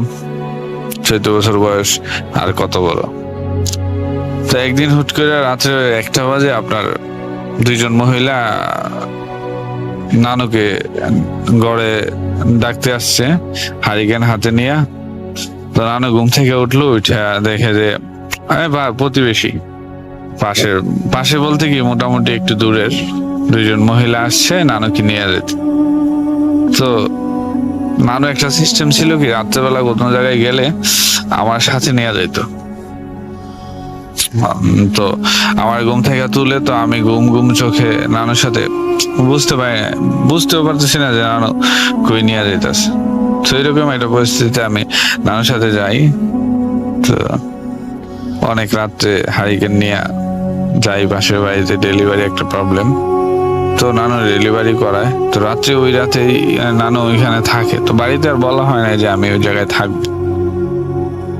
তো সকালবেলা আমি নানু ফ্রেশ মেশ হইয়া নাস্তা টাস্তা করে ওই বাড়ি থেকে আবার ব্যাক করি নানার বাড়িতে। তো ব্যাক করার পরে আমার মামা খুব রাগে, মামার অনেক আগে থেকেই বাধা যে এইসব কাজ না করার জন্য, কারণ নানু বয়স্ক মানুষ আর এগুলা অনেক রিক্সি, রাত বিরাতে কোনো টাইম টেবিল নাই। তো এই কারণে আমার মামা খুব নানুর সাথে রাগারাগি করে, প্রচন্ড রাগারাগি করে। আমার মামা একটু অ্যাংরি টাইপের লোক, তো রাগারাগি করে। মূলত রাগারাগি করার মধ্যে ওই রাগের মানে পরিমাণ এতই হয়ে যায় যে আমার উপরে ওই রাগটা ছাড়ে আর কি, আপনার আমাকে মারে, চর থাপড়া মারে, তুই গেলি কে, তুই না গেলে তো যাইতো না। তো যাই হোক, ওই দিন নানু রাগ করে নানু খাওয়া দাওয়া বন্ধ করে দেয় যে ছেলে এত ইয়া করছে, নানুরে গালাগালি করছে। তো ওই দিন নানু কি করে, হুট করে ঘর থেকে বাইর হয়ে যায়। নানু প্রচন্ড রাগী মানুষ ছিল, তো বাইর হয়ে যায়, কাউকে বলে নাই দুপুরবেলা। তো মামা প্রাইমারি স্কুলে মাস্টার ছিলেন, তো উনি তো সকালবেলা চলে গেছে। তো বিকাল 5টার পরে আসছে মামা এসে বলতেছে যে তোর নানু কই। নানু দুপুরে কই জানে গেছে, আমি তো যাই না। তো মামা খুব রাগারাগি করে আমার বলে খুঁজতে, সবাই মিলা খুঁজে, কিন্তু রিলেটিভ যাদের বাড়িতে নানু যাইতো ওদের বাড়িতে নাই। আমিও খুঁজছি, দুপুর বেলায় খুঁজছি, কিন্তু নানুকে পাই নাই। তো অ্যাকচুয়ালি মন আমারও খারাপ, প্রচন্ড খারাপ, কারণ নানুর ছাড়া এক মুহূর্ত আমার ভালো লাগতো না। তো যাই হোক, রাত হয়ে গেল, আপনার সবারই মন খারাপ যে নানু কই গেল। তখন মোবাইল ফোনটা ছিল কিছু মানুষের হাতে, কিন্তু আমার সামর্থ্য হয় না এরকম মোবাইল ফোন কিনা। মোবাইল ফোনটা রেগুলার হয়েছে 2006 আর ঘটনাটা করছে 2004। তো রাতটা খুবই কষ্টে কাটতেছে, সবাই খাওয়া দাওয়া মোটামুটি একটা কি বেতিকৃষ্ণ অবস্থা। কেউ মামারে ডাকতে গেলে মামা বলতেছে আমি খাবো না, নানা বলতেছে আমি খাবো না। তো এরকম একটা পরিস্থিতি আর কি রাসেল ভাই। তো যাই হোক, আমি রাত্রে একটা নানুর একটা স্পেসিফিক জায়গা ছিল, ওই জায়গাটা শুধু আমি জানতাম আর কেউ জানতো না, কারণ এই জায়গার মধ্যে নানু অনেক সময় জায়গা বসে থাকতো। তো আমি চিন্তা করলাম যে রাত্রে আমি ওই জায়গাটায় যাও, দেখবো যে নানু আছে কিনা। তো আমি জায়গাটার বিবরণ দিই আপনারে।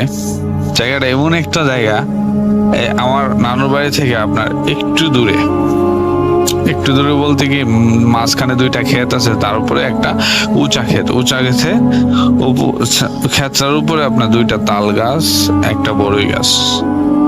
তো বেশিরভাগ সময় নানুর মন খারাপ থাকলে বা নানু ওই জায়গায় মাছও ধরতো, পাশে একটা খাল আছে, মাছ ধরতো অনেক সময়, বা ওই জায়গাটা নানুর একটা মানে কমন জায়গা ছিল। আর দিনের বেলা তো ওই জায়গায় সার্চ করছি, মানে ওই জায়গায় পাই নাই। তো চিন্তা করলাম যে রাত্রেবেলা হয়তো নানু কোনো এক জায়গা থেকে আইসা ওই জায়গায় বসে থাকবো, বা আমি নানু নিয়ে আসবো।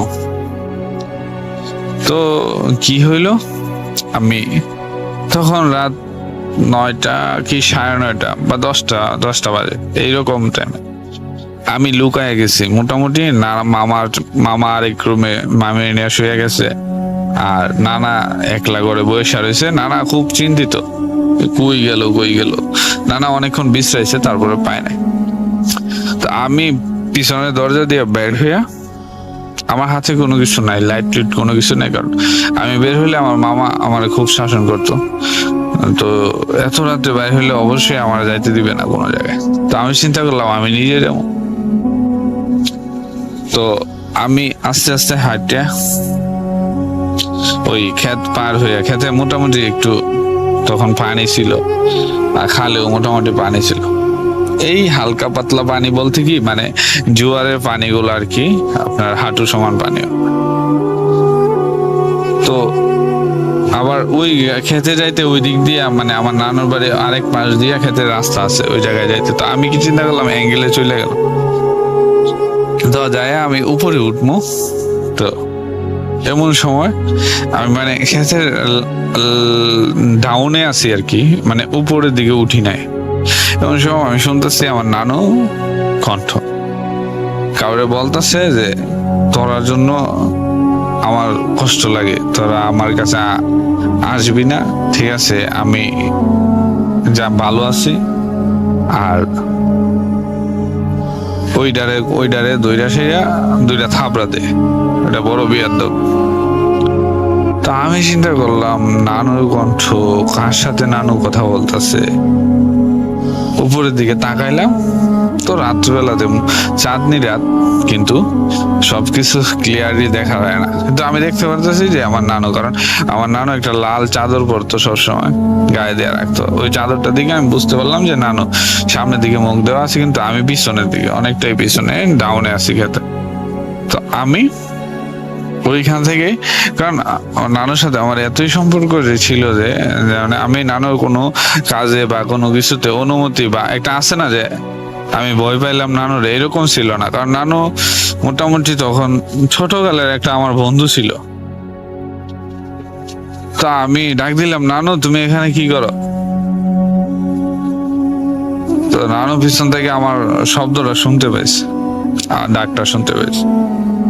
তো ডাক্তার শুনতে পায় আমার দৌড় দিয়া মানে মানে আপনার 20 হাত দূরত্ব,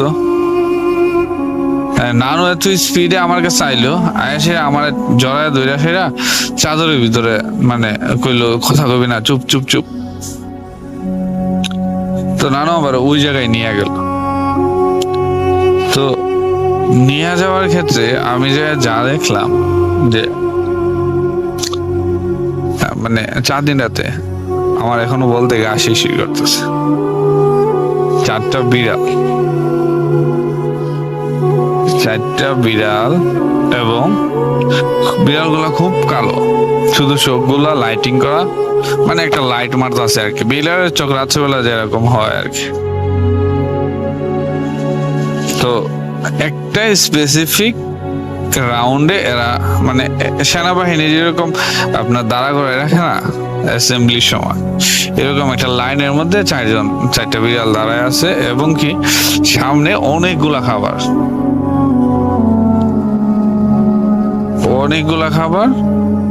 তো নানু আমার এমন ভাবে জড়ায় ধইরা বসছে যে আমি মোটামুটি নানু কুলে বলতে গেলে একটা ঠ্যাঙের উপরে আমি বসে আছি।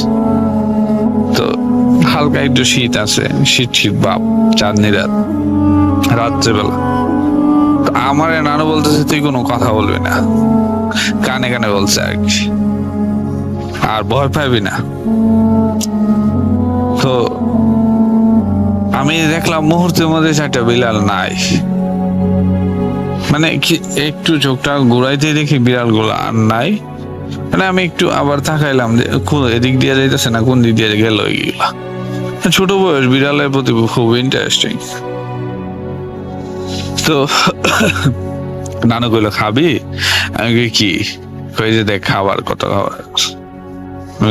না আমি খাইছি, তুমি খাও, তুমি বাড়িতে চলো। আর বিড়ালি কই? আমি বিড়ালি ডাকবো, বিড়ালি আমি দেখাম। কালা বিড়াল আমি জীবনও দেখছি না, এমন কালা বিড়াল। তো নানু কইলো এই বিড়াল না, তুই এক কাজ কর, চল আমরা জায়গা। তো আমার কাছে এতই মানে আপনার একটা ইন্টারেস্টিং কাজ করতেছে, আমি বিড়াল গুলা দেখবই। আমার কাছে মনে হইলো কি, আমি ছোটবেলায় জিন ভূতের গল্প টল্প শুনতাম, তো আমি চিন্তা করলাম যে নানু মনে এরকম কোনো কাজ করে, বা নানু মনে জিনে মিনে ধরছে বা এরকম। আমায় কয় নানু আমি দেখবো বিড়াল গুলো আমার একটু দেখাও, ঠিক আছে ডাক দো। তুমি তো এতক্ষণ ছিল তোমার সাথে, তুমি এটির লোক কথা কইতেছো, বিড়ালের লোক কথা কইছো? কয় না না তুই চল। তো নানু খুব রাগ করলো, চিন্তা করলো আবার যে, তো আমি বেশিরভাগ সময় মন খারাপ করে ফেলাইলে হুট করে নানু আমার কাজ, আমি কোনো একটা জিনিস ডিমান্ড করলে নানু ওইটা প্রথম না করে তারপর আস্তে আস্তে মানে গইলা তারপরে আমার কয় যে না কর। তো আমি মনটা খারাপ করে ফেললাম। তো নানু বললো আচ্ছা ঠিক আছে, তোরে বিড়াল দেখাবো না, তোরে কুকুর দেখাবো। আমি কি কুকুর দেখাইবা? আচ্ছা ঠিক আছে, বিড়াল দেখতাম না, কুত্তা দেয়া। তো নানু কইলো চুপ থাক, আমি এরারে ডাকি। তো নানু কি কি নাম ধরে, 4টা নাম ধরে ডাক দিল, আমার এত এখনো মনে নাই নামগুলা। 4টা নাম ধরে ডাক দিল, আমি দেখলাম যে হুট করে আমার চোখের দিকে নানু হাতটা বুলে আসে, সামনে ছাড়ে দিল, দেখলাম আমি কুকুর 4টা। ও আল্লাহ! তো আমি তখন একটু ভয় পেলাম, কারণ কুকুরগুলা চোখ একদম লাল। আরে আজব তো। তা আমি তখন নানুরে কোনো কিছু বলতেছি না, আমি নানু চলো বাড়ি চলো, কারণ আমি কি কমো, আমি যে মানে যেগুলো দেখতেছি, একবার দেখলাম বিড়াল আইলো, বিড়াল চলে গেল, আবার কুকুর নানু ডাক দিয়া রইলো। তো এরপরে আমি নানু খুব ফোর্স করা শুরু করলাম, চলো চলো নানু আমি যাবো। নানু বলতেছে আমি কিছু খাইয়া দেই, খাইয়া সেরে আমি যাবো তোর সাথে। তো পরে আমি নানু চলে আসি, চলে ঘরে আসি পরে আমার ভিতরে একটা কৌতূহল রয়ে গেল যে নানু এগুলা কিভাবে করলো, কোনো জাদু জানে না তো? আমার সন্দেহ হইলো মোটামুটি। তো আমি নানু হলে রাতে ঘরে ঢুকলাম, ঢুকে সেটা শুয়ে পড়লাম, না দেখলাম আইসা যে নানা সবাই ঘুমের মধ্যে দরজা খোলা। আমরা ঢুকলাম, ঢুকে সেটা শুইলাম। তো আমি শুয়ে নানুর বলতেছি, আসলে নানু তুমি আমার করতো যে এই ঘটনাটা আসলে কি, তুমি একবার ডাক দিলা বিলাই আইলো, বিড়ালের সাথে কথা বললা, আবার কুকুর আইলো, কুকুর তুমি নিয়ে আইলা ডাক দিয়া, মানে এটা কি? পরে আমার কাছে কয় না বলতেই রাজি না, আমার মানে যে কোনো একটা এক্সকিউজ দিয়ে আমার মাইন্ডটা চেঞ্জ করতে চাইতেছে। তো এই গেল একদিন, আমার কাছে কৌতূহলটা রয়ে গেল। তো রাসেল ভাই, আপনার কিছুদিন পর, 15-16 দিন পর আমার গ্রামের একটা বাৎসরিক একটা ওয়াজ মাহফিল আছে, অনেকটা মোটামুটি দূরে, 1 কিলোমিটার দূর। তা আমরা ছোটবেলা সবাই ওয়াজ মাহফিলের প্রতি একটা ঝোঁক থাকে। তো বাৎসরিক ওয়াজ মাহফিল, তো আমার কিছু ফ্রেন্ড সার্কেল আসলো, আয়সা বললো যে চল মাহফিলে যাবো। ওকে ডান, চল মাহফিলে যাবো। তো আমরা মূলত 4 জন হইলাম। তো 4 জন হইয়া রওনা দিলাম মাহফিলে। তো মাহফিলে গেছি, ওয়াজ শুনলাম, তারপরে রাত্রে অনেক রাত হয়ে গেল, আমি বাড়ি থেকে বলেই গেছি অনেক রাত হয়ে গেল। তো আমি কি করলাম, আমি বললাম যে আমি চলে যাবো, আমার ভালো লাগতেছে না, আমার একটু ঘুমাই যাচ্ছে মাহফিলের মধ্যে। তো এরা 3 জন মধ্যে 2 জন গেছে, এক একজন পোলাপান মানুষ ঘুরতেছে, আমরা সবাই যার মধ্যে। তো আমার কাছে খুব খারাপ লাগতেছে, আমি চলে যাবো ছোটবেলা। তো আমি এরা বললাম আমি চলে যাবো, তোরা থাক। তো আমি মাহফিলের থেকে বের হয়ে যে রাস্তাটায় দাঁড়াইছি, ওই রাস্তা দিয়ে ওয়েট করতেছি যে আমাদের বাড়ির কাউরে পাওয়া যায় কিনা। যদি রোয়ানা দেয় এদিক দিয়ে, তাহলে আমি ওর পিছু ওর সাথে কথা বলতে বলতে চলে যাবো রাত্রে 12টা বাজে। তো আমি একটা লোককে পাইলাম। তো আমি জিজ্ঞেস করলাম যে আপনি কি বাড়ি যাবেন? কহ বাড়িতে যাবো। তো আচ্ছা, আপনার পিছিয়ে আমি যাবো, আমার একটু বাড়িতে পৌঁছায় দিয়ে। কই দেখ, তোরা আমার বাড়ি থেকে তো তোরা বাড়ি অনেক দূর, তো আমি আমার বাড়ি পর্যন্ত যেতে পারবো, আমি তোর বাড়িতে যাইতে পারবো না। তো আমি বললাম যে দেখেন আমি তো ভয় পাই, তো আপনি একটু নিয়ে দিলে ভালো হতো। হাঁটতে হাঁটতে ওই লোকের বাড়ির কাছাকাছি চলে যাওয়ার পরে ওই লোকের বাড়িতে হুট করে ঢুকে গেল। ঢুকে গেছে তুই জাগা, আমি আর যাবো না, আমার ভালো লাগতেছে না। তো ঘটনা হলো এই জায়গা থেকে, ওনার বাড়ি থেকে আমার নানার বাড়ি পর্যন্ত যে রাস্তাটা, এই রাস্তাটা খুবই ভয়ঙ্কর একটা রাস্তা। আমি পড়ে গেলাম বিপদে, এখন কি করবো? তো আমি 1 পা আগাই আর 1 পা পিছনে যাই, ছোট মানুষ, আবার ওয়েট করি যদি কেউ আহে। এরকম করতে করতে 10-15 মিনিট আমার চলে গেল। তো আমি কিছু দোয়া টোয়া পইরা আপনার হাঁটা শুরু করলাম, যে ভয় তো আসি মনের ভিতরে, যদি ভয় কোনো কিছু দেখি ভাগ দিয়া বইরা শুয়ে পড়াম, এরকম একটা চিন্তা, কি করবো আর। তো আমি এই একটা একটু হাইটা সামনে একটা পুকুর পরে পুকুরের সাইড দিয়ে আমি যাবো, তারপরে একটা আপনার বাঁশঝাড় পরে, তারপরে একটা তেঁতুল গাছ পরে, তারপরে হইলো আমার মামার বাড়ি। তো কি করলাম, আমি ওই পুকুরের পাড় দিয়ে যাইতেছি, আমার প্রচন্ড ভয়। আমি কি করবো, পিছনে যাবো না সামনে যাবো? আমি ছোট মানুষ, এই রাত্রেবেলা অন্ধকার রাস্তার মধ্যে কিভাবে সম্ভব? আমার মাথায় টিকতেছে না। ওই লোকটা আমার ফালাই দিয়া চলে গেল, আমার আগায় দিয়া গেল না। তো আমি যখনই আপনার পুকুরটা পার হয়েছি পরেই আমি একদিন পিছন দিকে তাকাই একবার, সামনের দিকে তাকাই একবার। তো হুট করে পিছন থেকে মানে আমার কাঁধের মধ্যে কেউ হাত রাখলো। ঝিঝি পোকার দাগ, চতুর্দিকে আপনার একটা ভয়ঙ্কর পরিবেশ। ওই মুহূর্তে যদি কাঁধের মধ্যে কেউ হাত রাখে, মানে আমি এখন কি কমু আপনারে, যে আমার এত এখনো ভয় লাগতেছে বিষয়টা, আমার এগুলো তারা মনে আসলে। তো হাত রাখার পরে আমি মানে পিছনের দিকে চাওয়ার আগে আমি মনে করছি যে ভূত পেতনি হইবই, কারণ জিন ভূত এটি মনে করেন যে ছোটবেলা থেকে ঘটনা থেকে আমার কাছে ভয়ঙ্কর জিনিস এটা। আর এমন একটা মুহূর্তে কেউ আমার গাড়ে হাত রাখলে তো আমি আর ফিরা না তাকায় আমি মানে এমন একটা টপ করে শুয়ে বললাম। মানে আমার ভিতরে ভয় তো আছে, কিন্তু আমি চিন্তা করলাম যে যদি শুয়ে পড়ি ঠিক আছে, তাইলে আমি শুয়ে থেকে অনুভব করলাম যে আমার সাথে কি হইতাছে। তো শুয়ে পড়ার সাথে সাথেই মানে কেউ আমার বলতেছে যে এই উঠ চল, তোরে আগায় দিয়ে আমি আইছি অনেক কষ্ট করে বাড়ি থেকে, ঠিক আছে তুই চল আমার সাথে, তো তোরে আমি আগায় দিয়ে আসবো। আমি এই কথা শুনি না যে আমার কণ্ঠটা পরিচিত মনে হইলো। তো পরিচিত মনে হইলো বলতে কণ্ঠটা এমন একটা লোকের, আমার নানুর এক বান্ধবী। তো আমি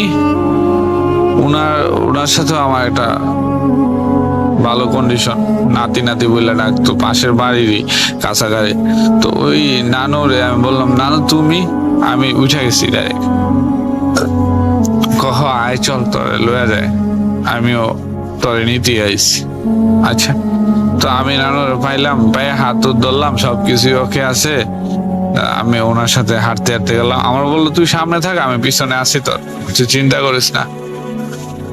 তো আমি আস্তে আস্তে হাঁটতে বাড়ির সামনে যাইতে আর মাত্র 20 কদম লাগবো, এমন একটা সময় আমার থিঙ্কিং হইলো যে আমি যেই নানুরে নিয়ে আপনার যাইতেছি বাড়িতে, এই নানু গত মাসের 17 তারিখ মারা গেছে।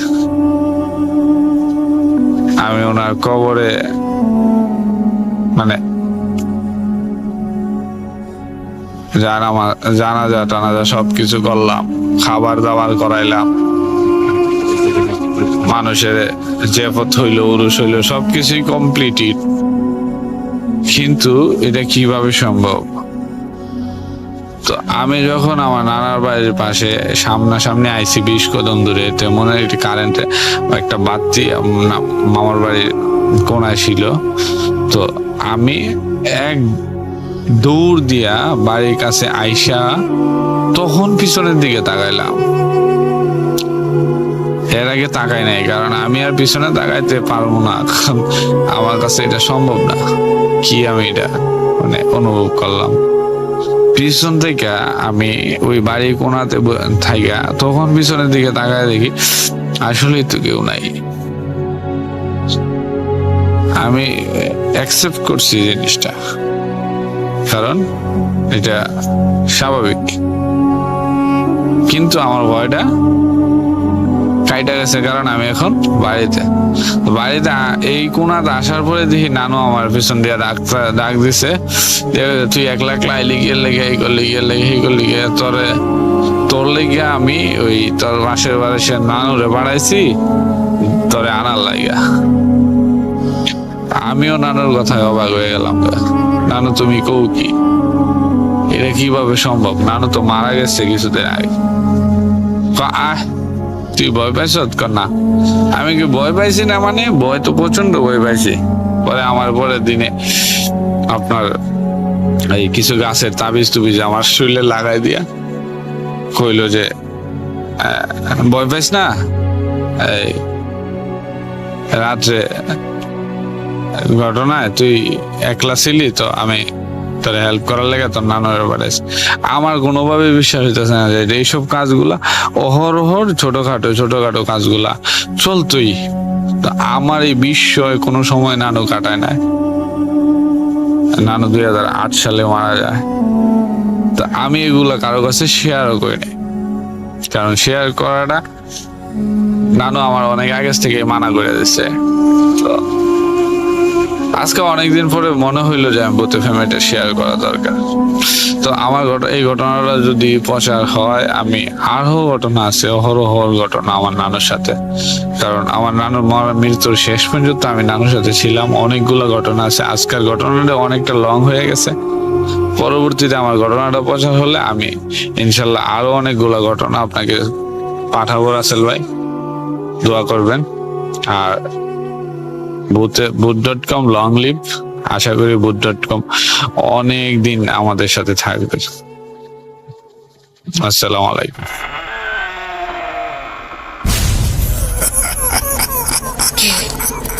কে তুমি? Bhoot.com. The fear returns with Russell.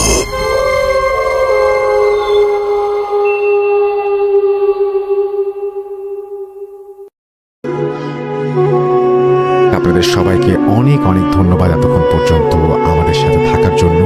অনেক অনেক শুভকামনা রইল। সব সময় এই ইউটিউব চ্যানেলটি সম্পর্কে আপডেট পেতে আমাদের ইউটিউব চ্যানেলটিকে সাবস্ক্রাইব করুন। আশা করছি আমরা একসাথে অনেকটা পথ হাঁটব। আজকের মতো এখানে বিদায় নিচ্ছি। সবাই ভালো থাকুন, সুস্থ থাকুন। মোস্ট ইম্পর্টেন্টলি ভূত.com এর সাথে থাকুন। আল্লাহ হাফেজ।